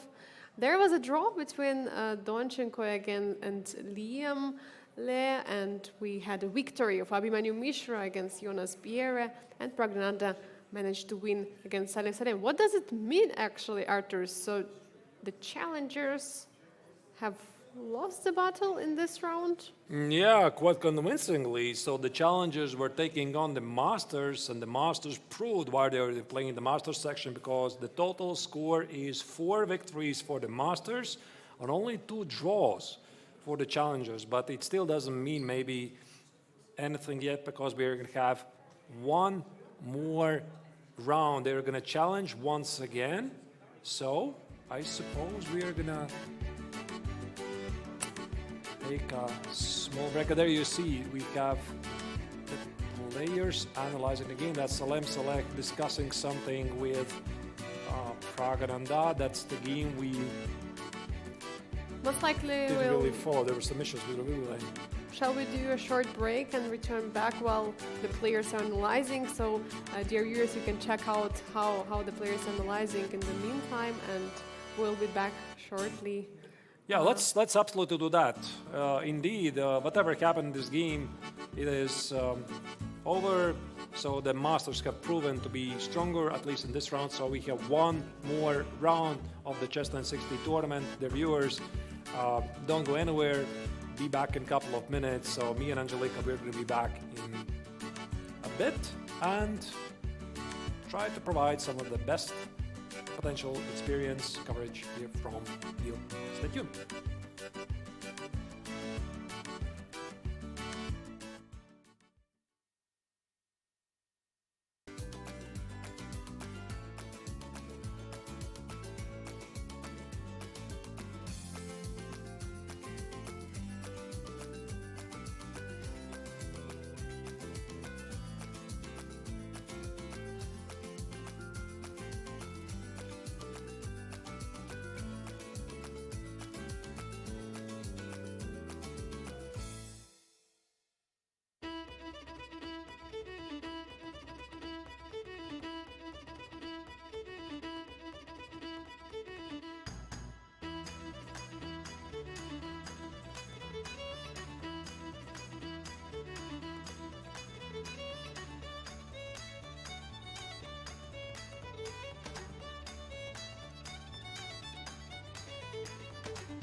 The final round, Angelica, the final round of the Chess960 tournament finally is here.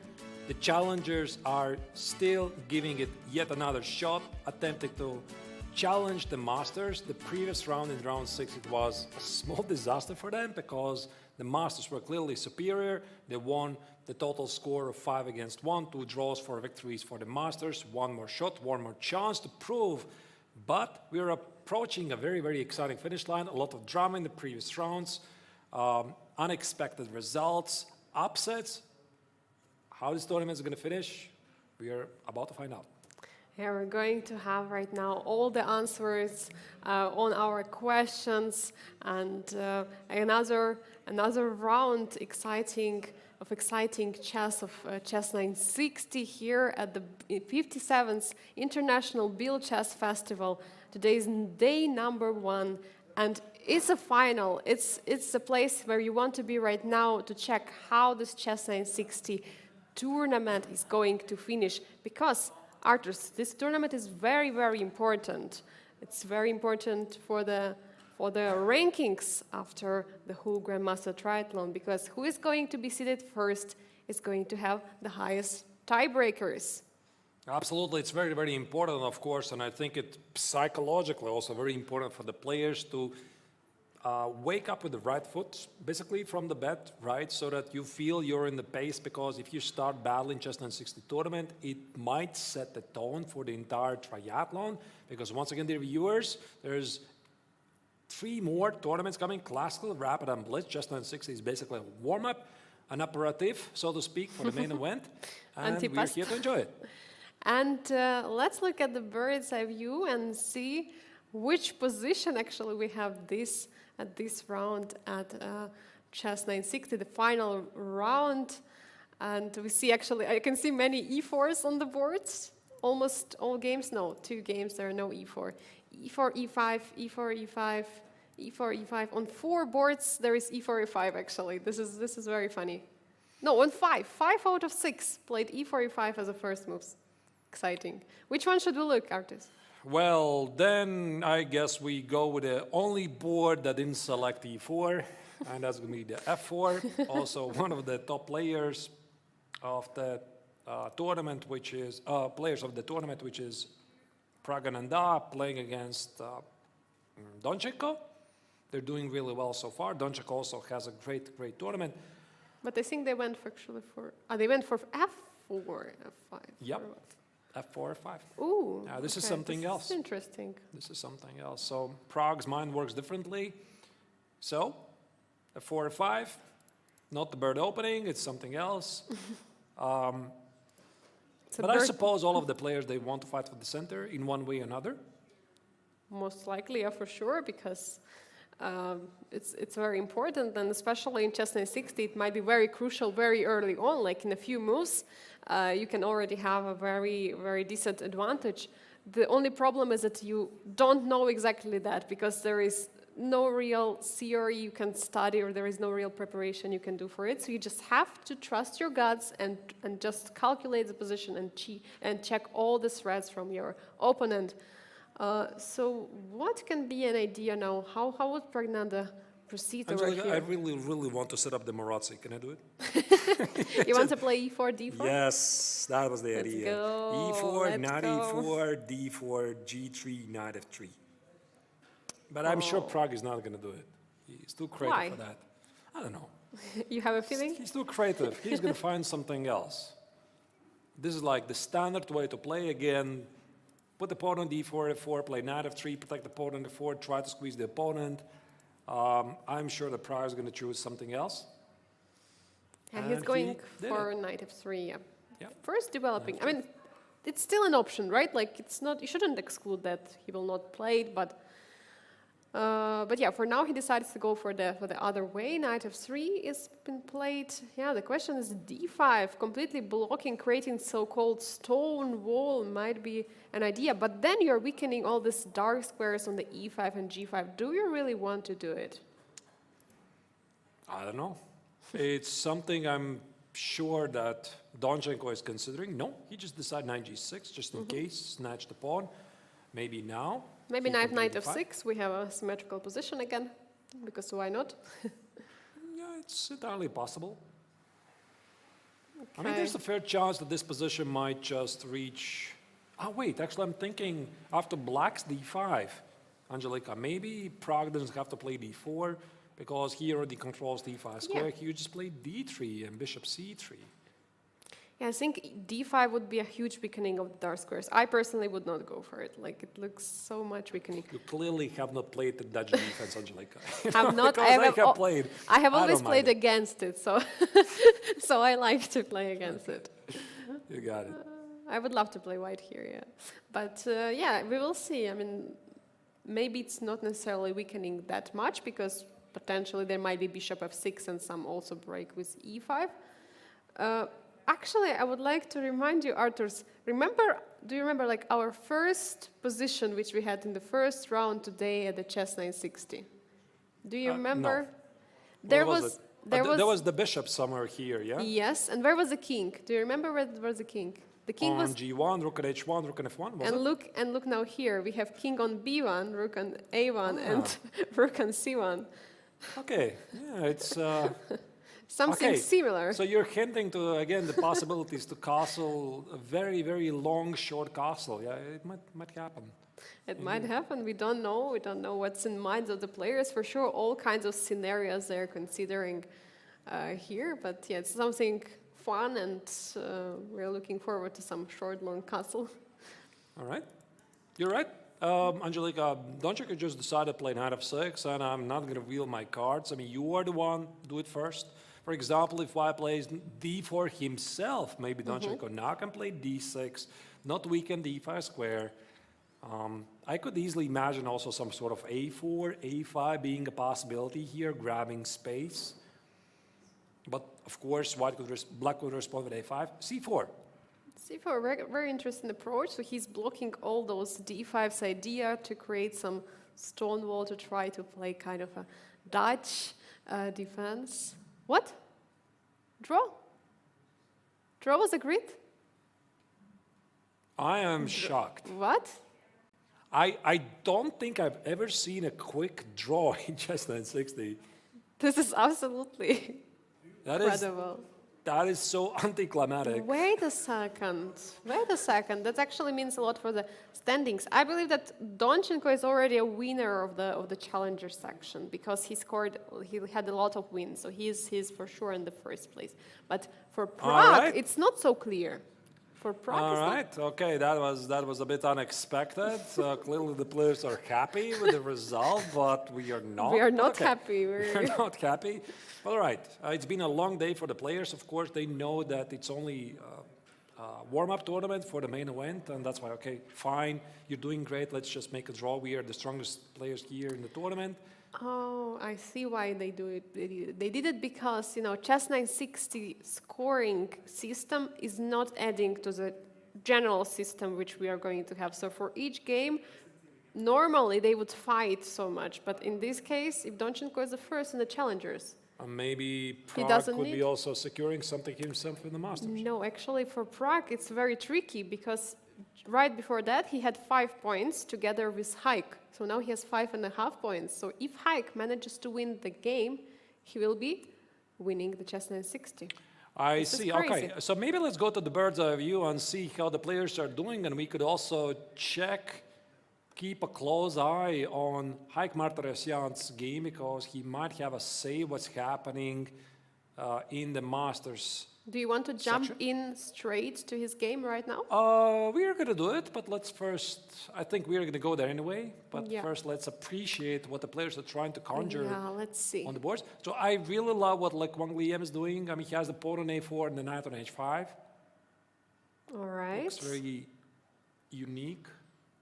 Yeah. Everything else, okay, maybe there's also a bit odd position. Vincent Cameron against Salem Saleh. The Emirati grandmaster decided not to put the knight on f6, but on h6. For what reason? I guess to push a 5. Very interesting, improvising. Yeah, so many interesting ideas, just incredible. Yeah, but let's go. Let's go to Wow, Martirosyan's game. Yeah, let's go to Martirosyan's game against Maurizi. We are seeing that both players are so focused, and Actually, it's Mark Andreas' move right now. He's always actually, he has such an interesting body language. Did you realize it? All the time, it doesn't matter what position is, if he's better or worse, he's always have really active body language. I don't know, maybe he's a little bit stressed sometimes, even if he has a good position. Do you have like some... Like some, right now? Yes, like right Yeah. now. He's shaking a little bit, but I don't know if it's good shaking or it's a bad one. Or it's a bad shake. I wouldn't really know, but compared to his opponent, Haik is much more composed. You see, he's sitting very, very calm, trying to have a read from his opponent's eyes. I mean, chess is also a huge psychological game. You know, you somehow want to relate information to your opponent. I'm in charge here, right? Not you, me, right? So it's always very, very important. What? Oh, Knight takes on a4. But actually, can I go back a couple of moves? I'm curious what was let's happening check. here. So this was the position. Okay, whatever happened before, we are not going to stroll back too far. Okay. D5. Okay, this looks very good for white. Much more space in the center. Yeah, knight Knight b6. b6. Apparently, there was something there. Moved before. It's actually interesting. What? I mean, like this It looks looks so very normal. human, Angelica. Very Knight human. b6, defend the pawn, threaten to play c5. How can you not play it? Yeah. Looks very human. a4, great move. And now what Haik is trying to do, he wants to play a5, he wants to play b3, trap the knight on c4, because this knight doesn't really have a lot of great squares to go. For example, if you play a5, b3, knight e3, queen d3, you might actually lose the knight. You see, because here the knight, Oopsie. yeah, Yeah, it doesn't that's go very anywhere. dangerous. Yeah. Knight a3 is king b2, you just lose the knight. And that's why here Maritza decided to accept the challenge. He took an a4. And b3, knight a3. Angelica, what is this? What is going on? I said the knight will be trapped, but it's not trapped actually. I mean, there were actually some glances on each other by the player. They're like, you know, having chess battle and also psychological battle at the same time. Okay, I So- just switched on the engine. Okay. Engine says bishop d5 is the move. You cheated. You This switched is on such a engine. difficult move. I mean, if I take on b2, what is better? Do you approve? Oh my God. Bishop b7 and in c6? And Yeah, what's happening with c6, normal. normal. Wow, there is bishop e6. Absolutely normal I stuff. promise I'm not going to do it again. I mean, Oh just my God. it's absolutely okay. mind-boggling. So b3 is a very human move. Of course, you fork the knights, and I don't think that Haik was even looking in the direction of bishop d5. Not only knight b2, but also there's a fork at e3. You have to calculate these consequences. So this is the position. He is pretty happy to sacrifice the pawn, and now he's trying to keep the knight on a3 stranded. King b2 and just capture it. Yeah, that's true. But you know, now actually that we see this position, the king cannot anymore castle in that on the king side, yeah, that long short castle which we have. But for black, it's still an option, yeah. So if black manages to get all the pieces away, black might be in a safety on the king side. We don't know. But there is also opportunity for white to try to push with this e6 idea, using the fact that queen is not protected on the f8. Yeah, e6 could be a move, but first I think the burning question is what to do with the knight on a3. I'm thinking, can I play something like a6? Makes perfect sense, and if you play king b2, I play knight b5. Knight And b5, and I'm just then asking the question, what do you have? What do you have? Show me what you have. maybe not so much. The pawn on d4 is also under attack. I'm not so sure, Yeah. actually. This is so great. And here's something else happened. a5 is the move. Wait a second. What is this? Computer completely shocked by this move. I'm also shocked, but what Computer about is- king b2? Amateur is also like, what about king b2? What am I missing here? I mean, how do you protect the knight on a3? So there you go, king b2, do your worst. And bishop e7 is the Bishop idea, but what E7? about knight f5 here? And I kill your bishop. Knight f5 is on the board. Knight f5. Now the knight is a problem. Knight wants to take on e7. The knight on a3 is attacked by king and rook. It's very difficult to protect it. Look at the stare of Matresian, God. right? He He's in charge. He's just looking is in at charge, them. absolutely. I She's- mean, he's like trying to get to the opponent this message, I'm in charge. What are you doing here? Yeah, You know, his I mean, eyes knight f5. like lasers, you know, they're just trying to. I'm just And going to take your also- bishop. yeah. Look at that, yeah? Very powerful. So I'm just going to take your bishop and take on a3. What are you doing? What do you miscalculate here? If bishop b4 is being played, there is c3 simply, right? So bishop b4, c3. There is no way. How do you protect the knight? Is there a4 in some way? Is there... No, that doesn't look... a4, I think I'm just going to take on e7 Yeah, and take on a3. So take, this looks... take, resign.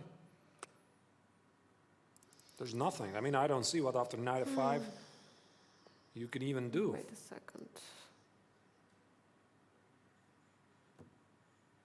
I think it's just over. Might be. Am I missing Very something? I mean, tricky. I'm just seeing that knight e7, rook a3. There's no knight c4. I'm just going to take a piece. Okay, you can give me a spy check on a4 maybe, like check here, Knight a4? but I can always sacrifice it. I have two pieces for the rook. Take on e7, Yeah. some c5 or c takes on d5. This is not something you want to get into. I mean, this is not the position you want to play, being down the material. So this a5 was mysterious. If it was an online game, I would say it could be some kind of a mouse sleep or something. You know, you don't want to play a6, you play a5. But I think it's, Angelica, just a blunder because Maurizi, he just didn't see knight f5. As I said, if you don't see knight f5, then nothing really matters. Yeah. So he had very good intentions. He wanted to play a4. By the way, this rook at a8 defends the knight. But there's knight f5, and there's nothing you can do about it. There you go, knight c4. He decides to complicate the matters, but this actually might be a huge game. yeah, Marc-André is trying to go all in, sacrificing a piece. I mean, he has to give it up, and now knight a4, as you said. But as you were saying, yeah, there even simple knight, rook takes a4. Rook takes a4 looks like completely, I mean, pretty much enough for white to try and just trade everything and try to win. All right. So There's actually an update which explains why Prague decided to agree to a quick draw with Alexander Donchenko. So it's a bit confusing because these groups, they mix together. So Donchenko apparently fixed he claimed the victory in the tournament, his own tournament, and also Prague is winning the Chess960 even if Haik Martirosyan wins this game because Prague won their individual encounter. Oh yeah. So and that's the word. first tiebreaker. That's why it happened. Yeah, first tiebreaker is of course direct encounter. That's Yeah, otherwise nice. I don't think that Prague would ever do this. I mean, why would Yeah, he would be exactly. like insured first Yes. place. He makes a quick draw with white. He's not even trying and allow his opponent to overtake him in the overall rankings. all right. So after the final round, we are going to try to catch the winners into our studio, most likely. All right. So what's happening on the other boards? Maybe we check, or you Yeah, want to? let's go see. here You want for Maurizi. It's unfortunately a disaster, so it's going to wrap up, I think, pretty quickly. There's the bar. You see Martirosyan is completely winning. He decided not even to take it, just an extra piece. I think this game is about going to wrap up. What, something else is catching your eye, Angelica? What about Abimanyu Mishra against Igor Samonenkov? Is there other queens were traded? Okay, it's not doesn't look that much fun. Not that interesting. Not that much fun, yes. What about Queens are traded. Samuel Shankland? By the way, what is this? What is this craziness? E4. Samuel Shankland against Jonas Biera. Yeah, this looks looks spicy. Very, very hot position. Yeah, Oh my God. let's go to that game. What is happening here? How did the pawn get all the way to e4 to f4? That looks like a... Oh, that's a typical Petrosian sacrifice. I mean, the former world champion Igor Petrosian was very famous of sacrificing exchanges like this. He loved to do this. So rook d5.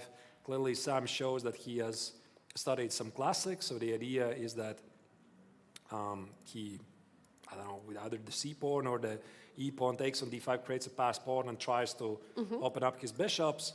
But apparently, it's not really that great, because now Jonas played e4. He didn't allow this blockade to be established. And after knight d2, g4 is played by the Danish player. Yeah, g4. The pawns are going all in over there on the king side. Knight h4, all right. He wants to go for something like knight f5, Maybe attacking this the queen. exchange stepwise mode was not so great after all, but I mean, I just always liked them. It looks, I mean, the pawns looks just gorgeous there. Like, I mean, I would love to have such a position. There any time can be some kind of f3 or g3 or anything there. So, Right.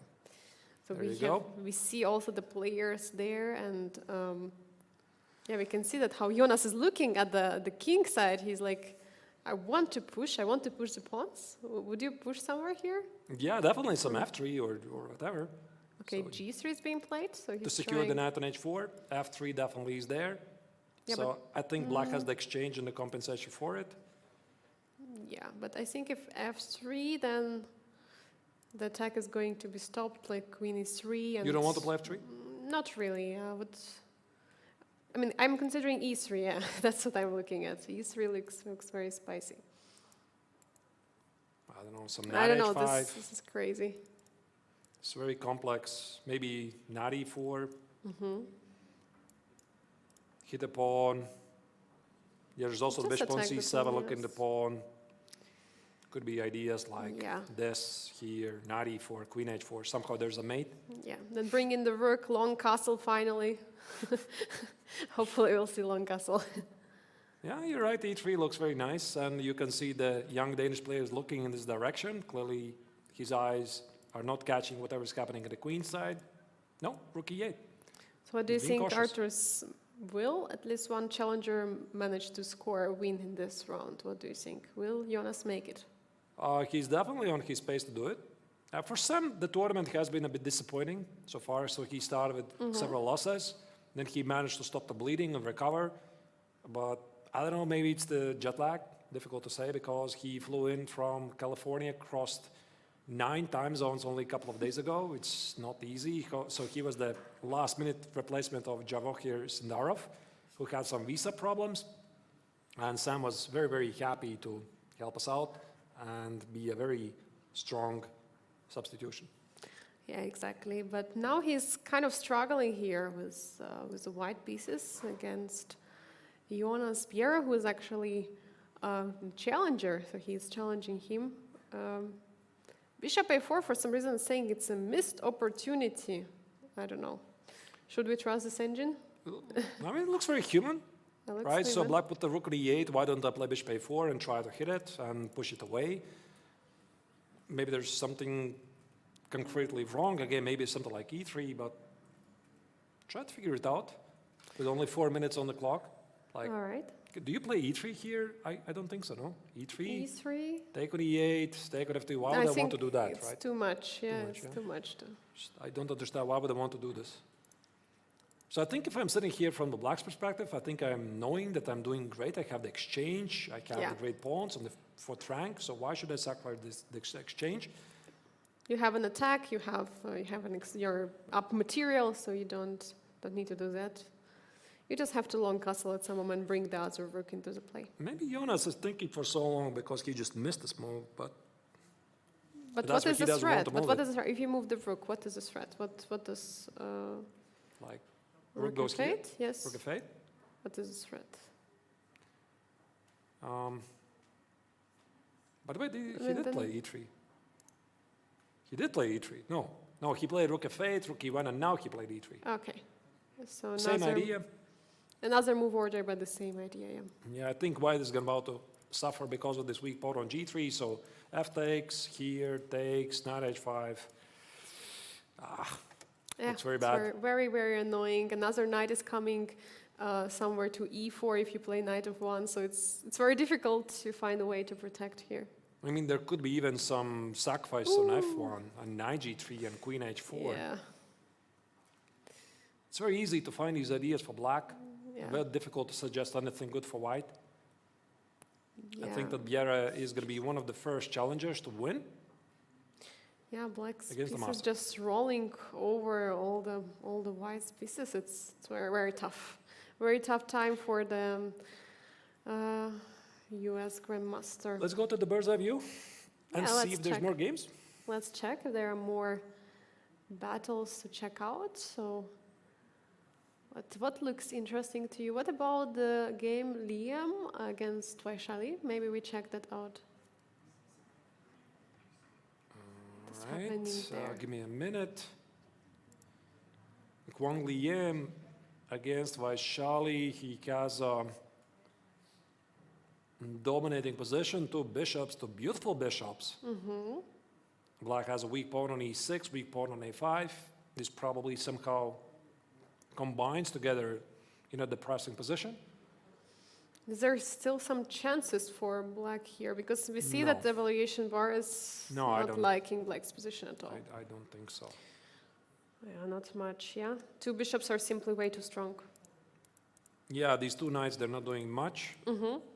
So maybe already there's something forcing, like taking the pawn, rook takes on d2, activate the rook, try to do something there. Like, I'm not even sure if this is necessary. Like here, here, and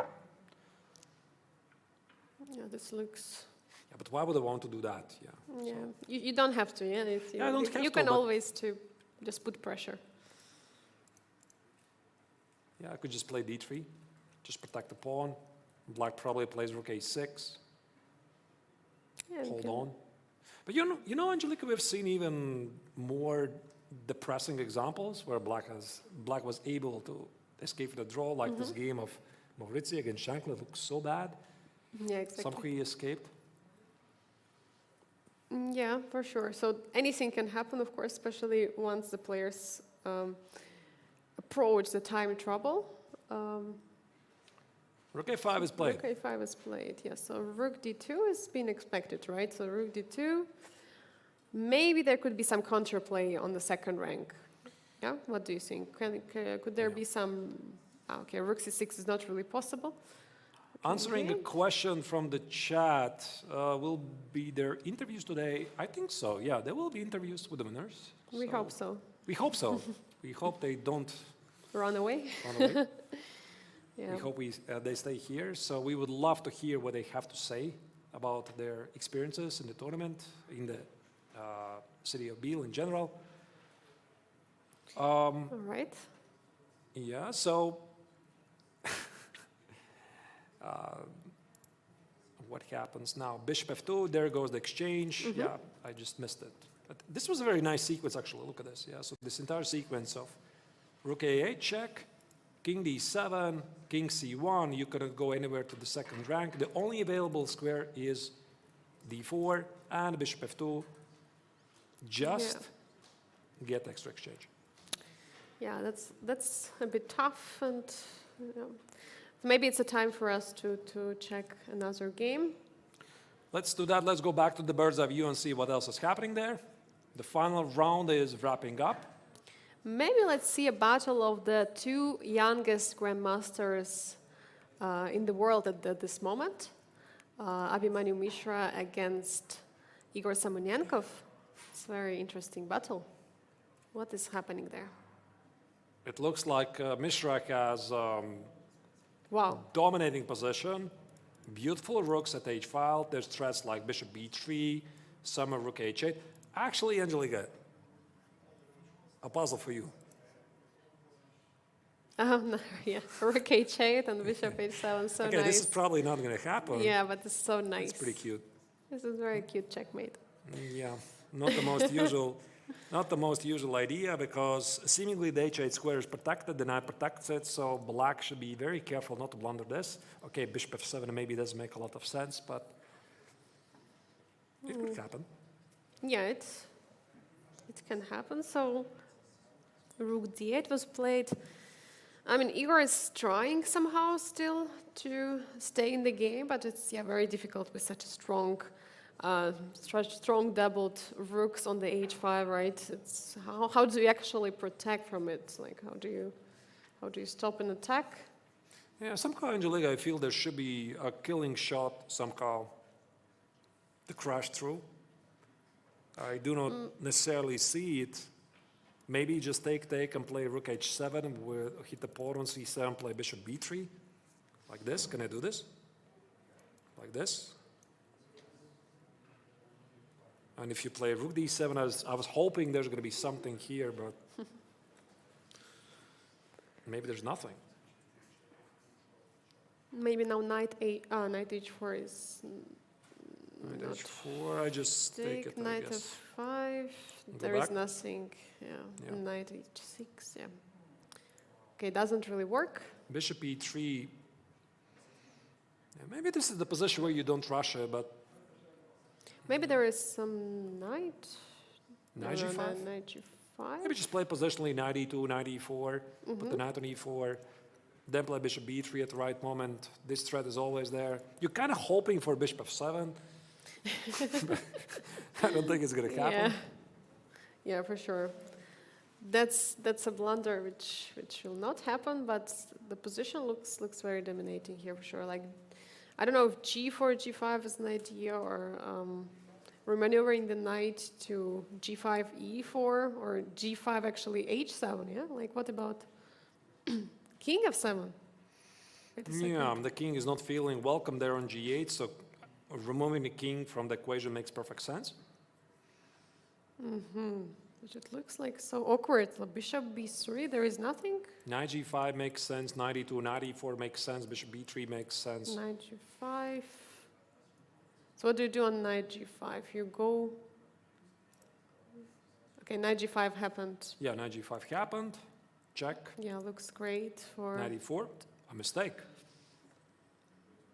Okay. Looks human to me. So white, of course, keeps a large advantage. Maybe there's also ideas like g4, g5, try to trap the bishop, perhaps f3. Maybe there was after knight g5, king e7. Maybe it was their bishop b3. Bishop b3, knight e6 idea, or bishop f5. Trying to get to the e6 square, you know? Maybe. I mean, this looks very human to me. Okay. Yeah, now g4, I think this looks now very strong. g5 is a big threat, so Yeah. king d7. And but- somehow I think black is going to lose something. Yeah, but somehow king cannot really escape, right? There is always something there. There is all the time knight f6 Oh, well, and there- rook h7. Yeah, there's this line. Takes, rook h7. h7. This is a threat. And now you just want to take it and play bishop g6, and two bishops for the rook should win the game. Yeah, so after g4, king e8, Semenenkov probably saw this idea. That's why he didn't play king d7, so that the king can Yeah. capture it. So what's now? Yeah, now bishop a4 Oh, that's it, yeah. and resignation, handshake, and that's it. Nice move. The point is after king e7, g5, the bishop is trapped, and black is suffering catastrophic losses. Huge victory for Mishra. Let's go back once again to the bird's eye view and see if there's more games ongoing. The challengers are taking on the masters, or it's the other way around. So we can see already many results. So white won with quite a few games. So Abhimanyu Mishra managed to win, Haik Martirosyan won, Liam Lea won as well. And we have two games ongoing, Samuel Shankland against Jonas Biel, as well as Vincent Keimer against Saleh Salem. Which game would you like to check? Yeah, maybe let's follow Vincent Kammer's game against Salem Saleh. Yeah, we have not checked for a long time, and you see that most of the players are in the tank, in the thinking tank right now. And even though they don't have so much time, Vincent, as always, under 20 seconds. This is a classic Vincent, right? Yeah. So Okay, what is happening there? seems pretty normal position. Yeah, So the position has somehow normalized. I suppose white wants to play at some point a 4. Maybe use the fact that there's the knight on a5 and go for some interesting complications. So that's why Salem Saleh plays b6 to make sure there's no kinds of sacrifices, no nothing. Put the knight on b7 just to be safe. Yeah, exactly. So it looks absolutely normal. I think both players are trying to find some way to break through, but For now, just remaneuvering the bishop a little bit. All right. Yeah. Queen c6. Black is fighting back. f4 is actually pretty difficult to make happen. And bishop takes on g5. Ooh. The point is, I guess, Vincent wants to get an knight on e3 to control the d5 and f5 squares. So instead of the automatic capture, h takes on g5, here Salem is thinking, maybe knight g5 to apply the pressure against opponent f3. Not so clear. Knight g5 is interesting, but what's in the follow-up after that? I don't know, somehow double the heavy pieces at f5 and try to get to the pawn on f3. Yeah. But then again, after knight g5, if you underestimate the right moment when white pushes the 4, maybe you just get in trouble. So h takes on g5 is kind of the safe move to make sure f4 never happens. Maybe you just play something like g4 later. But okay, he decided to play with a knight x on g5. All right, a5 has been played. a4 is a threat here.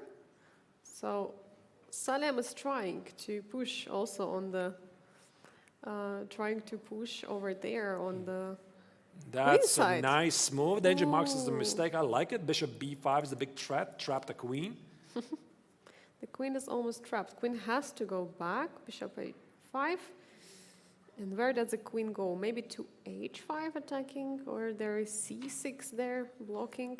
Yeah, there's all kinds of ideas. Yeah, c6, that's a move that I don't Yeah. think Salem really wanted to make in these positions. Just weakens the structure too much, but there's nothing he could have done. It is an expanded bust-up structure. Instead of 2 pawns, we have 3 pawns.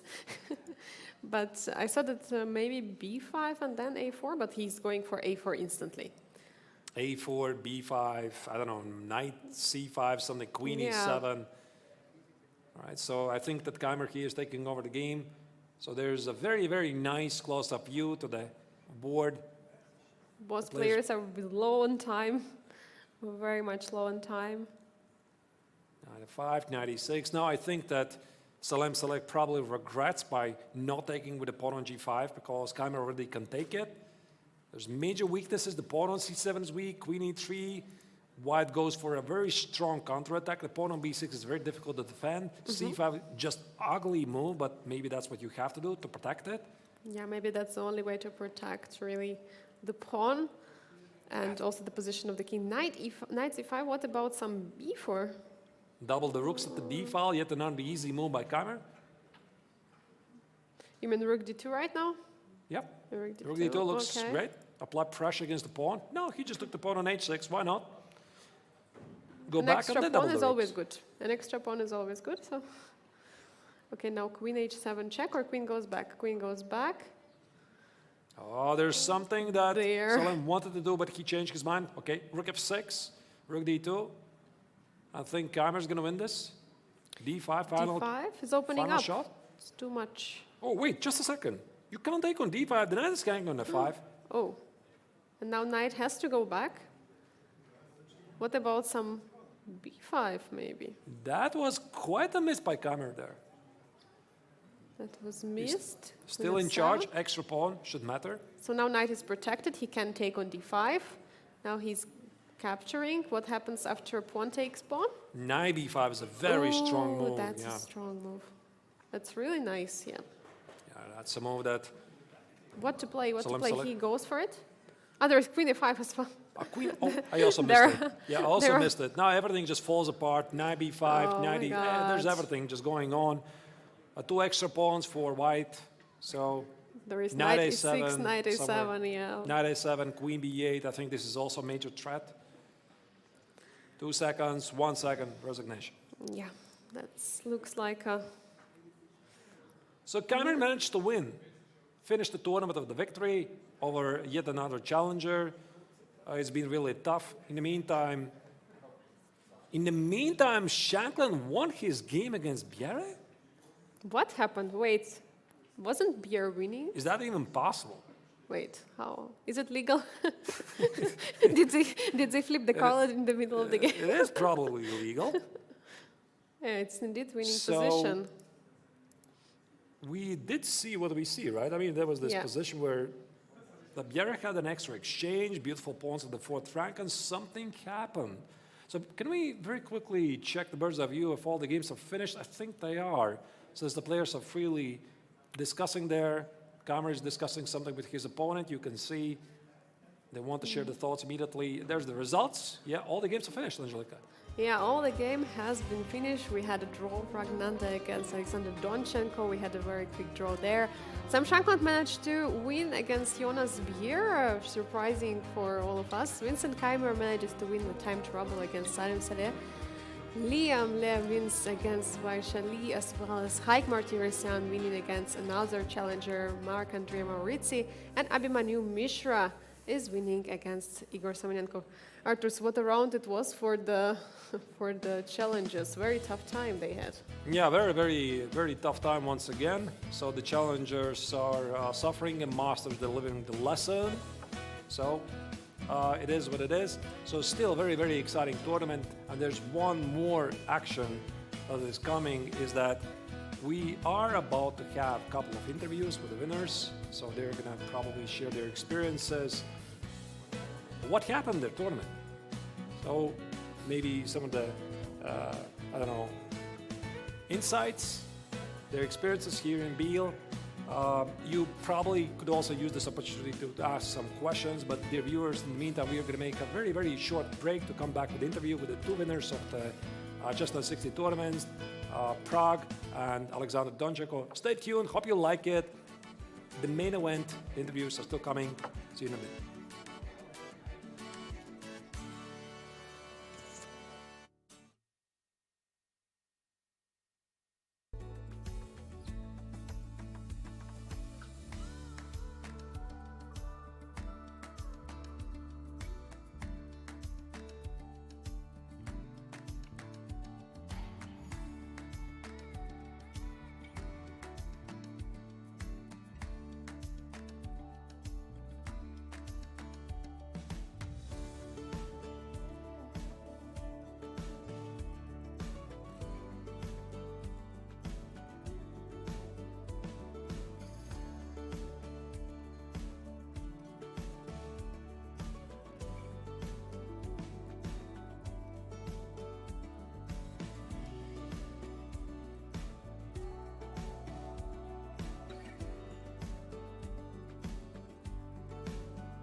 welcome back to the 57th International Biel Chess Festival.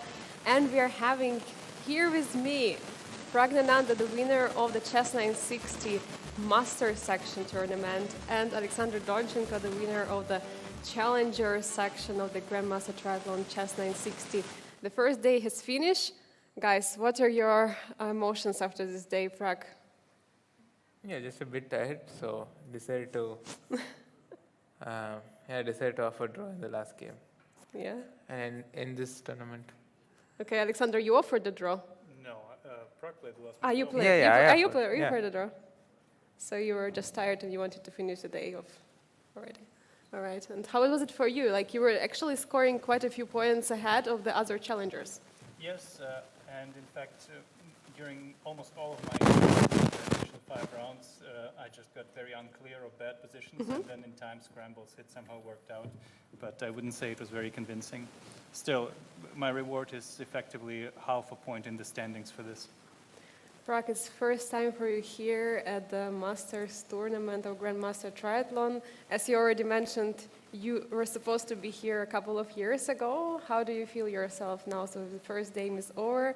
It's the first time playing Chess960 over the board. I have played some games earlier, but those are mainly training games, not really tournament games. Maybe I've actually played a tournament game.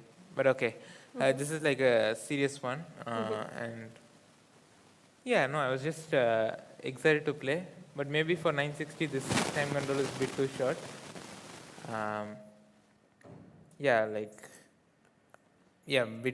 More time would be nice, but also it's not easy to have 5 games with longer time control. So I think I shouldn't really complain a lot with having won the event. In comparison to Prag, you have a huge experience already here at the Biel Chess, playing in the Masters tournament. Have you played before also Chess960 Open tournament here, or which experience do you have at Chess960 before this tournament?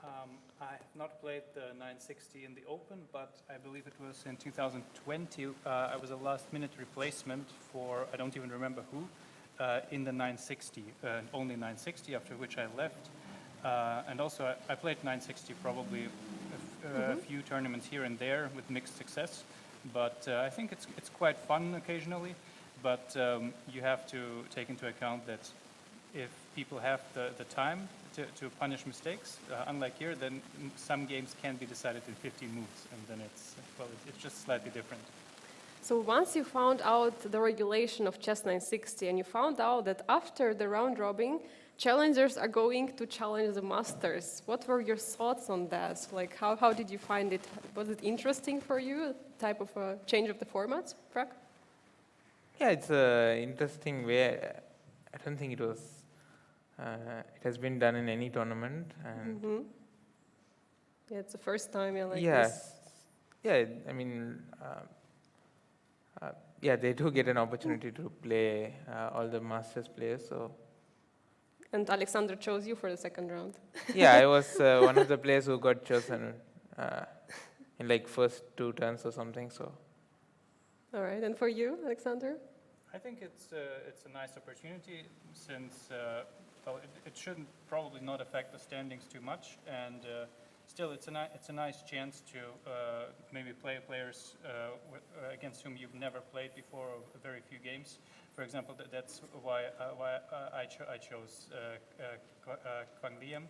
I think I've never played against him in a classical game, as far as I know, and it's just interesting because he's a very strong player, and you can still even in a 960 game get a feel for how he thinks.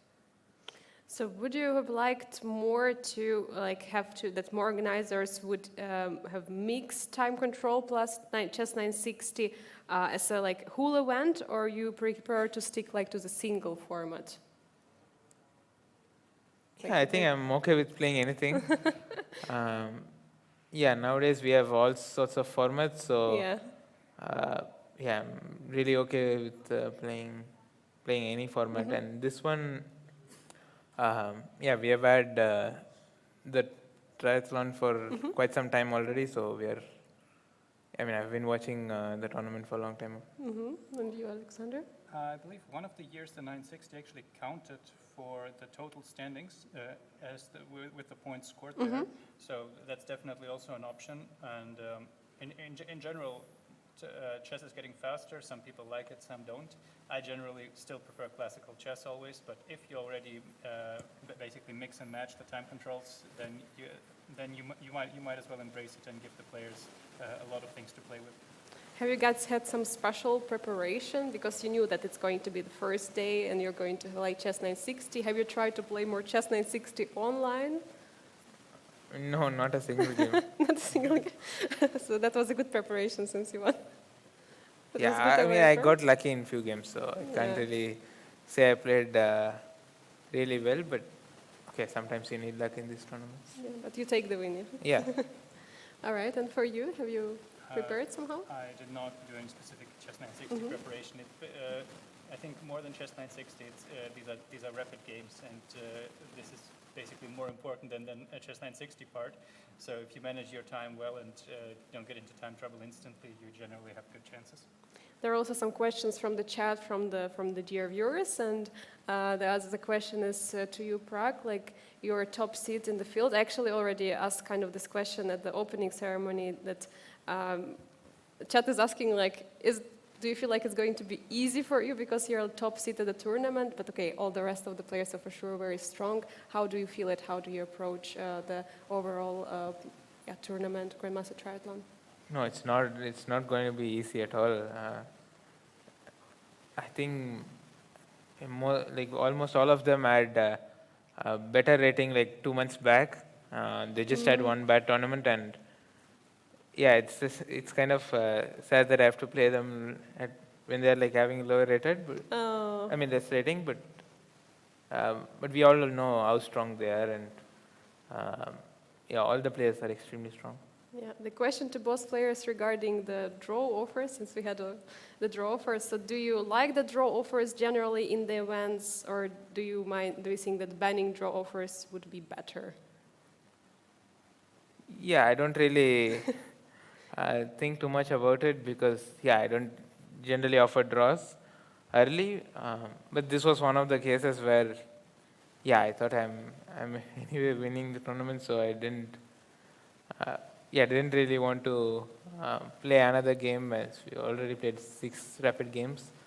So I just wanted to take a risk. But generally for the other tournament, like classical tournaments, so of course there is Sophia rule and other rules. Yeah, I think 30 more or something should be good. I think having no draw offers is also extreme, but also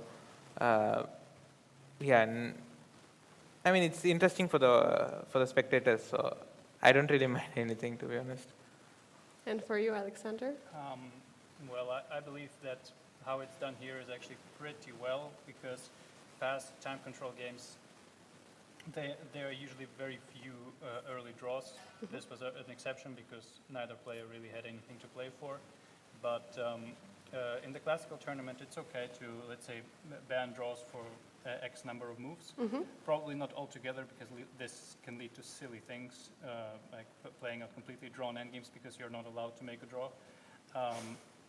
But here, I think in the classical part, it's okay. And I think in the rapid and blitz, there won't be any issues with the early draws, because even if you have a completely equal position and one player is 30 seconds up on time, this can be enough to play the game.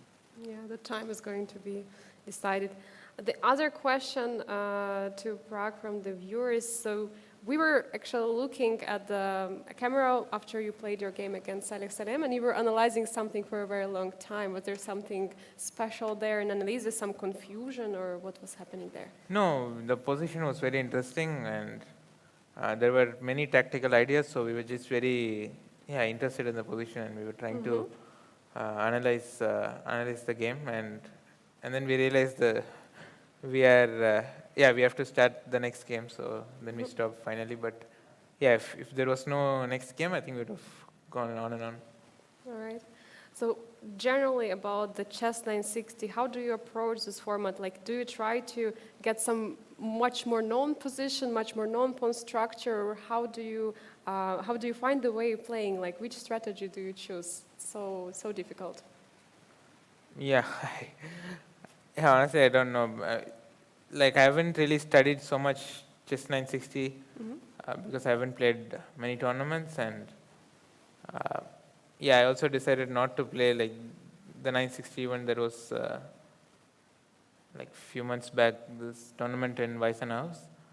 Uh, yeah, maybe if I had played that, maybe I could have spent more time studying the 960, but yeah, I haven't really spent too much time on that. And for you, Alexander, you're trying to get to know like more known position. I wouldn't say that it's what I'm trying to do, but if I play reasonable first moves and get to some position, even if it's unknown, but kind of stable, a position where you will not blunder away everything in 2 moves, and I still have a little bit of time to work with, then it's fine. Because in Chess960 there can be a lot of opening catastrophes, and it can happen very quickly. So if I can avoid that, it's already a win. So now with winning, both of you winning the Chess960, how do you feel about the continuation of the Grandmaster Triathlon? Obviously, it's a huge event. It's very long. You're going to be busy for 2 weeks. You both been playing before. You not that you're coming all relaxed and getting full of energy. You're still after some tournaments. Like, how do you feel yourself? Yeah, I still have energy to play games.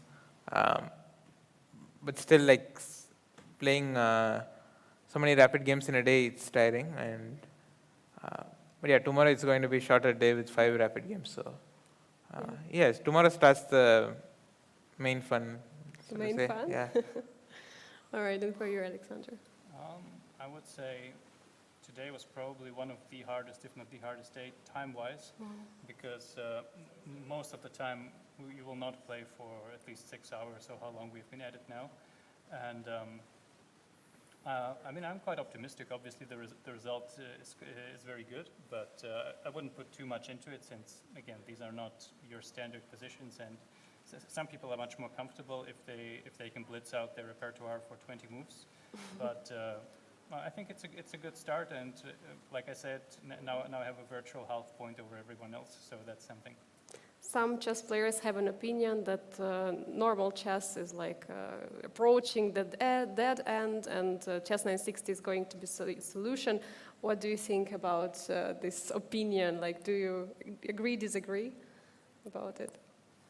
Like, do you find that at some moment we're going to solve the chess, like a mathematical formula, let's say, and No, chess cannot be solved, but yeah, we may move to some other format in the future. I mean, if we see now Rapid is getting more and more popular, and earlier the time controls were long, and now it's getting shortened. So maybe we are going towards faster time controls.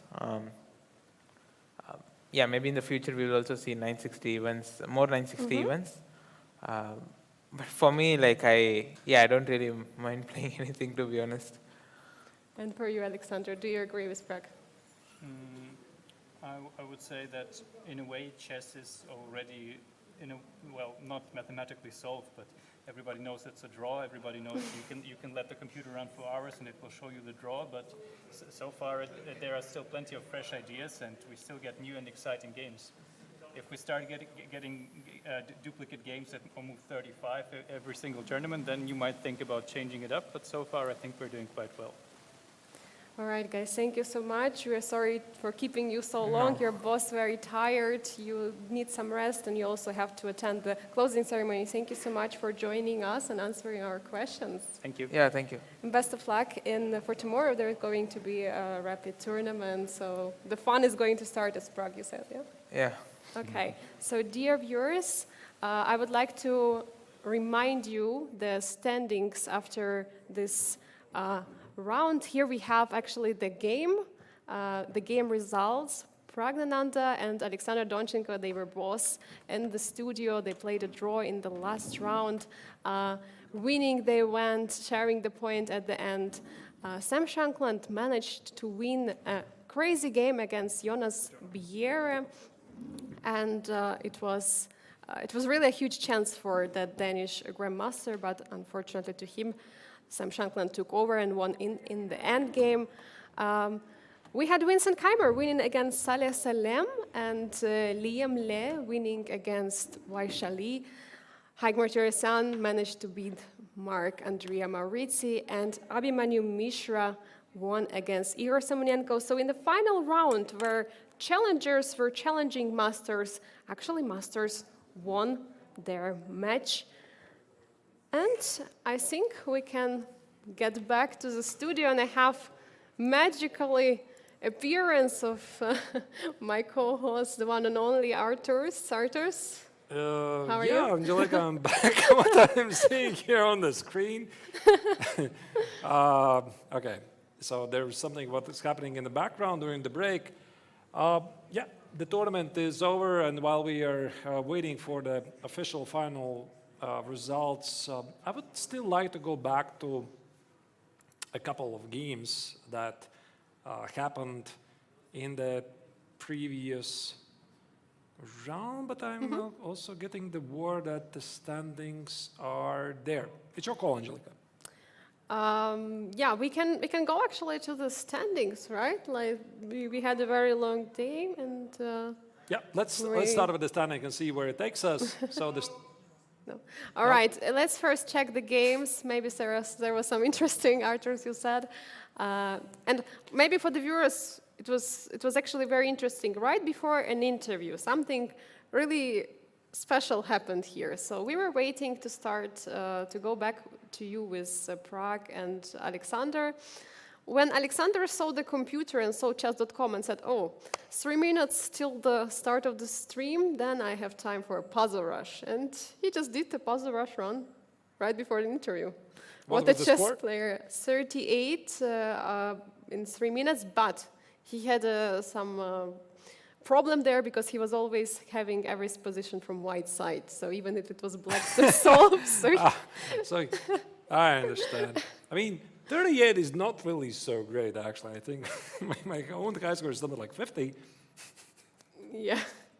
All right, but there's one thing. One game I wanted to check before we wrap up. For sure, yes. What happened in this game of Shankland against Jonas Bolbiera? Because remember, this craziness where I thought that rook d5 is a very nice pawn exchange sacrifice on d5 in the style of Tigran Petrosian.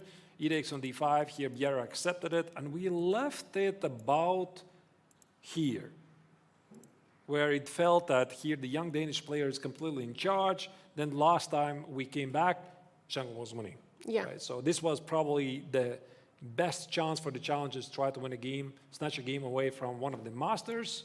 So rook f8 was played, rook e1, e3. So how did Biera not win this game? This is a huge question. She takes on f4. Now that is actually very tricky, because if you take on d2, the queen on e7 is under attack. I suppose you cannot do that. Knight e4 was the missed opportunity. And what we should have done is... He takes f2, but then... Wow, this is actually very difficult. Knight takes on d5. You must take. But not with the idea to take on h4, but rook takes on f4. Wow. And Threaten to take here. then you threaten with e takes f2, rook takes f2. So many threats in the position. How to defend? And even this position, e takes on f2, queen f2 is not so clear, because the queen on e7 is under attack. And now you play queen takes on h4. I mean, this is very difficult to pick up. And now if queen e3, then... Yeah, queen e3 and the game continues. Okay. But apparently black is much better. Okay. So he missed it. Was not so easy to see. No, by no means. So g takes on e4 was a great move by the American grandmaster. Knight e4 looks very human, hitting the knight on h4. Knight e4, knight e4, knight g2. Now the trick is, you take on f2, but the queen on e7 is pinned. Knight f2 he played, queen e3, and here it still looks pretty commanding lead for black. Extra exchange, everything is simplified. Final mistake. Oh my goodness. Rook a6 and rook c7, that's what happened. Oh, Oh, he blundered bishop e5. Right, and by the way, in the meantime, we have the award ceremony. I'm sorry, I'm following this game, but maybe we could go And full check the screen and to see what's standings. happening in the playing venue. We can check already the standings of the... All right, first we check the closing ceremony. Right, so Should we right check after the standings? There you go, there's the standings. Yep, Prague wins because of the better tiebreak over Haik Maturasyan. Vincent Keimer had a rather jumpy tournament, ups and down, but he managed to finish in the third place, share with like Wang Liem. In the challengers, it's Donchenko leading by 2 points. Donchenko is leading by 2 points. Yeah, and that's why it was very clear for him for very end. We have Jonas Biel with 3.5 points, Saida Salem with 3 points, Vaishali and Marc-Andrea Maurizi both with 2 points, and Igor Semenko with 0.5 point. So this is actually very important. This scoring, this scores is not going to be added to the official Grandmaster Triathlon system of the points. These points are only needed for the tiebreaker. So the first place of each event is going to be having the highest tiebreakers, which is going to be important for the end of the event. Yeah, and the main tournament is going to start tomorrow, so maybe let's have a look at the planned schedule of the festival. As you can see, the Chess960 tournament, which was held today, now it's over and we are approaching the finish line. The action will come back tomorrow with the very first tournament of the Masters and Challengers section. It starts with the Rapid tournament, as you can see, still the same time as today, 2 p.m. Central European summertime. Then after the Rapid game is going to be a free day, a rest day, an excursion day for all the players. They're going to do something very exciting. I suppose we talk about it tomorrow. And then the action comes back on July 16 with 5 interrupted days of classical chess. Arthurs, what an exciting day we had, day number 1 of the Biel Chess Festival, the 57th edition here in Switzerland. Absolutely exciting games. Chess960, a perfect start to the tournament for the players to warm up. How did you find the day yourself? It was a very thrilling, a long day. First time ever we saw something like this, because previously in the previous editions, the Chess960 tournament was just 8 players playing a round robin against each other, and that's it. It was always very interesting, but this time there was this extra spicy thing that the challengers were challenging the Masters. I think this time the Masters proved that they're for a reason in the Masters tournament. They won with a, I'm not even sure what's the final result, with a very, very huge margin. So the lesson is learned and more action is coming. So tomorrow we're going to continue at 2 p.m. Central European Summer Time, local time here in Biel with the Rapid tournament. And yeah, we're looking forward to see you here tomorrow, right, Arthurs? Yes, absolutely. Tomorrow at 2 p.m. Central European Summer Time. Also check the time schedules in case time zones in case you are watching it from somewhere else in Northern America. It might be quite early. In the meantime, I would like to once again thank everybody who is watching this, everybody in the chat, hello. Thank you for your good vibes. We really, really appreciate it. Also to everybody who is making this chess festival happen. Our producer, Vic, is working relentlessly, giving us directions to make this coverage as best as we can. But we are saying goodbye to you. It's been a very exciting day. We are not going to disappear anywhere, because tomorrow we're coming back with more action.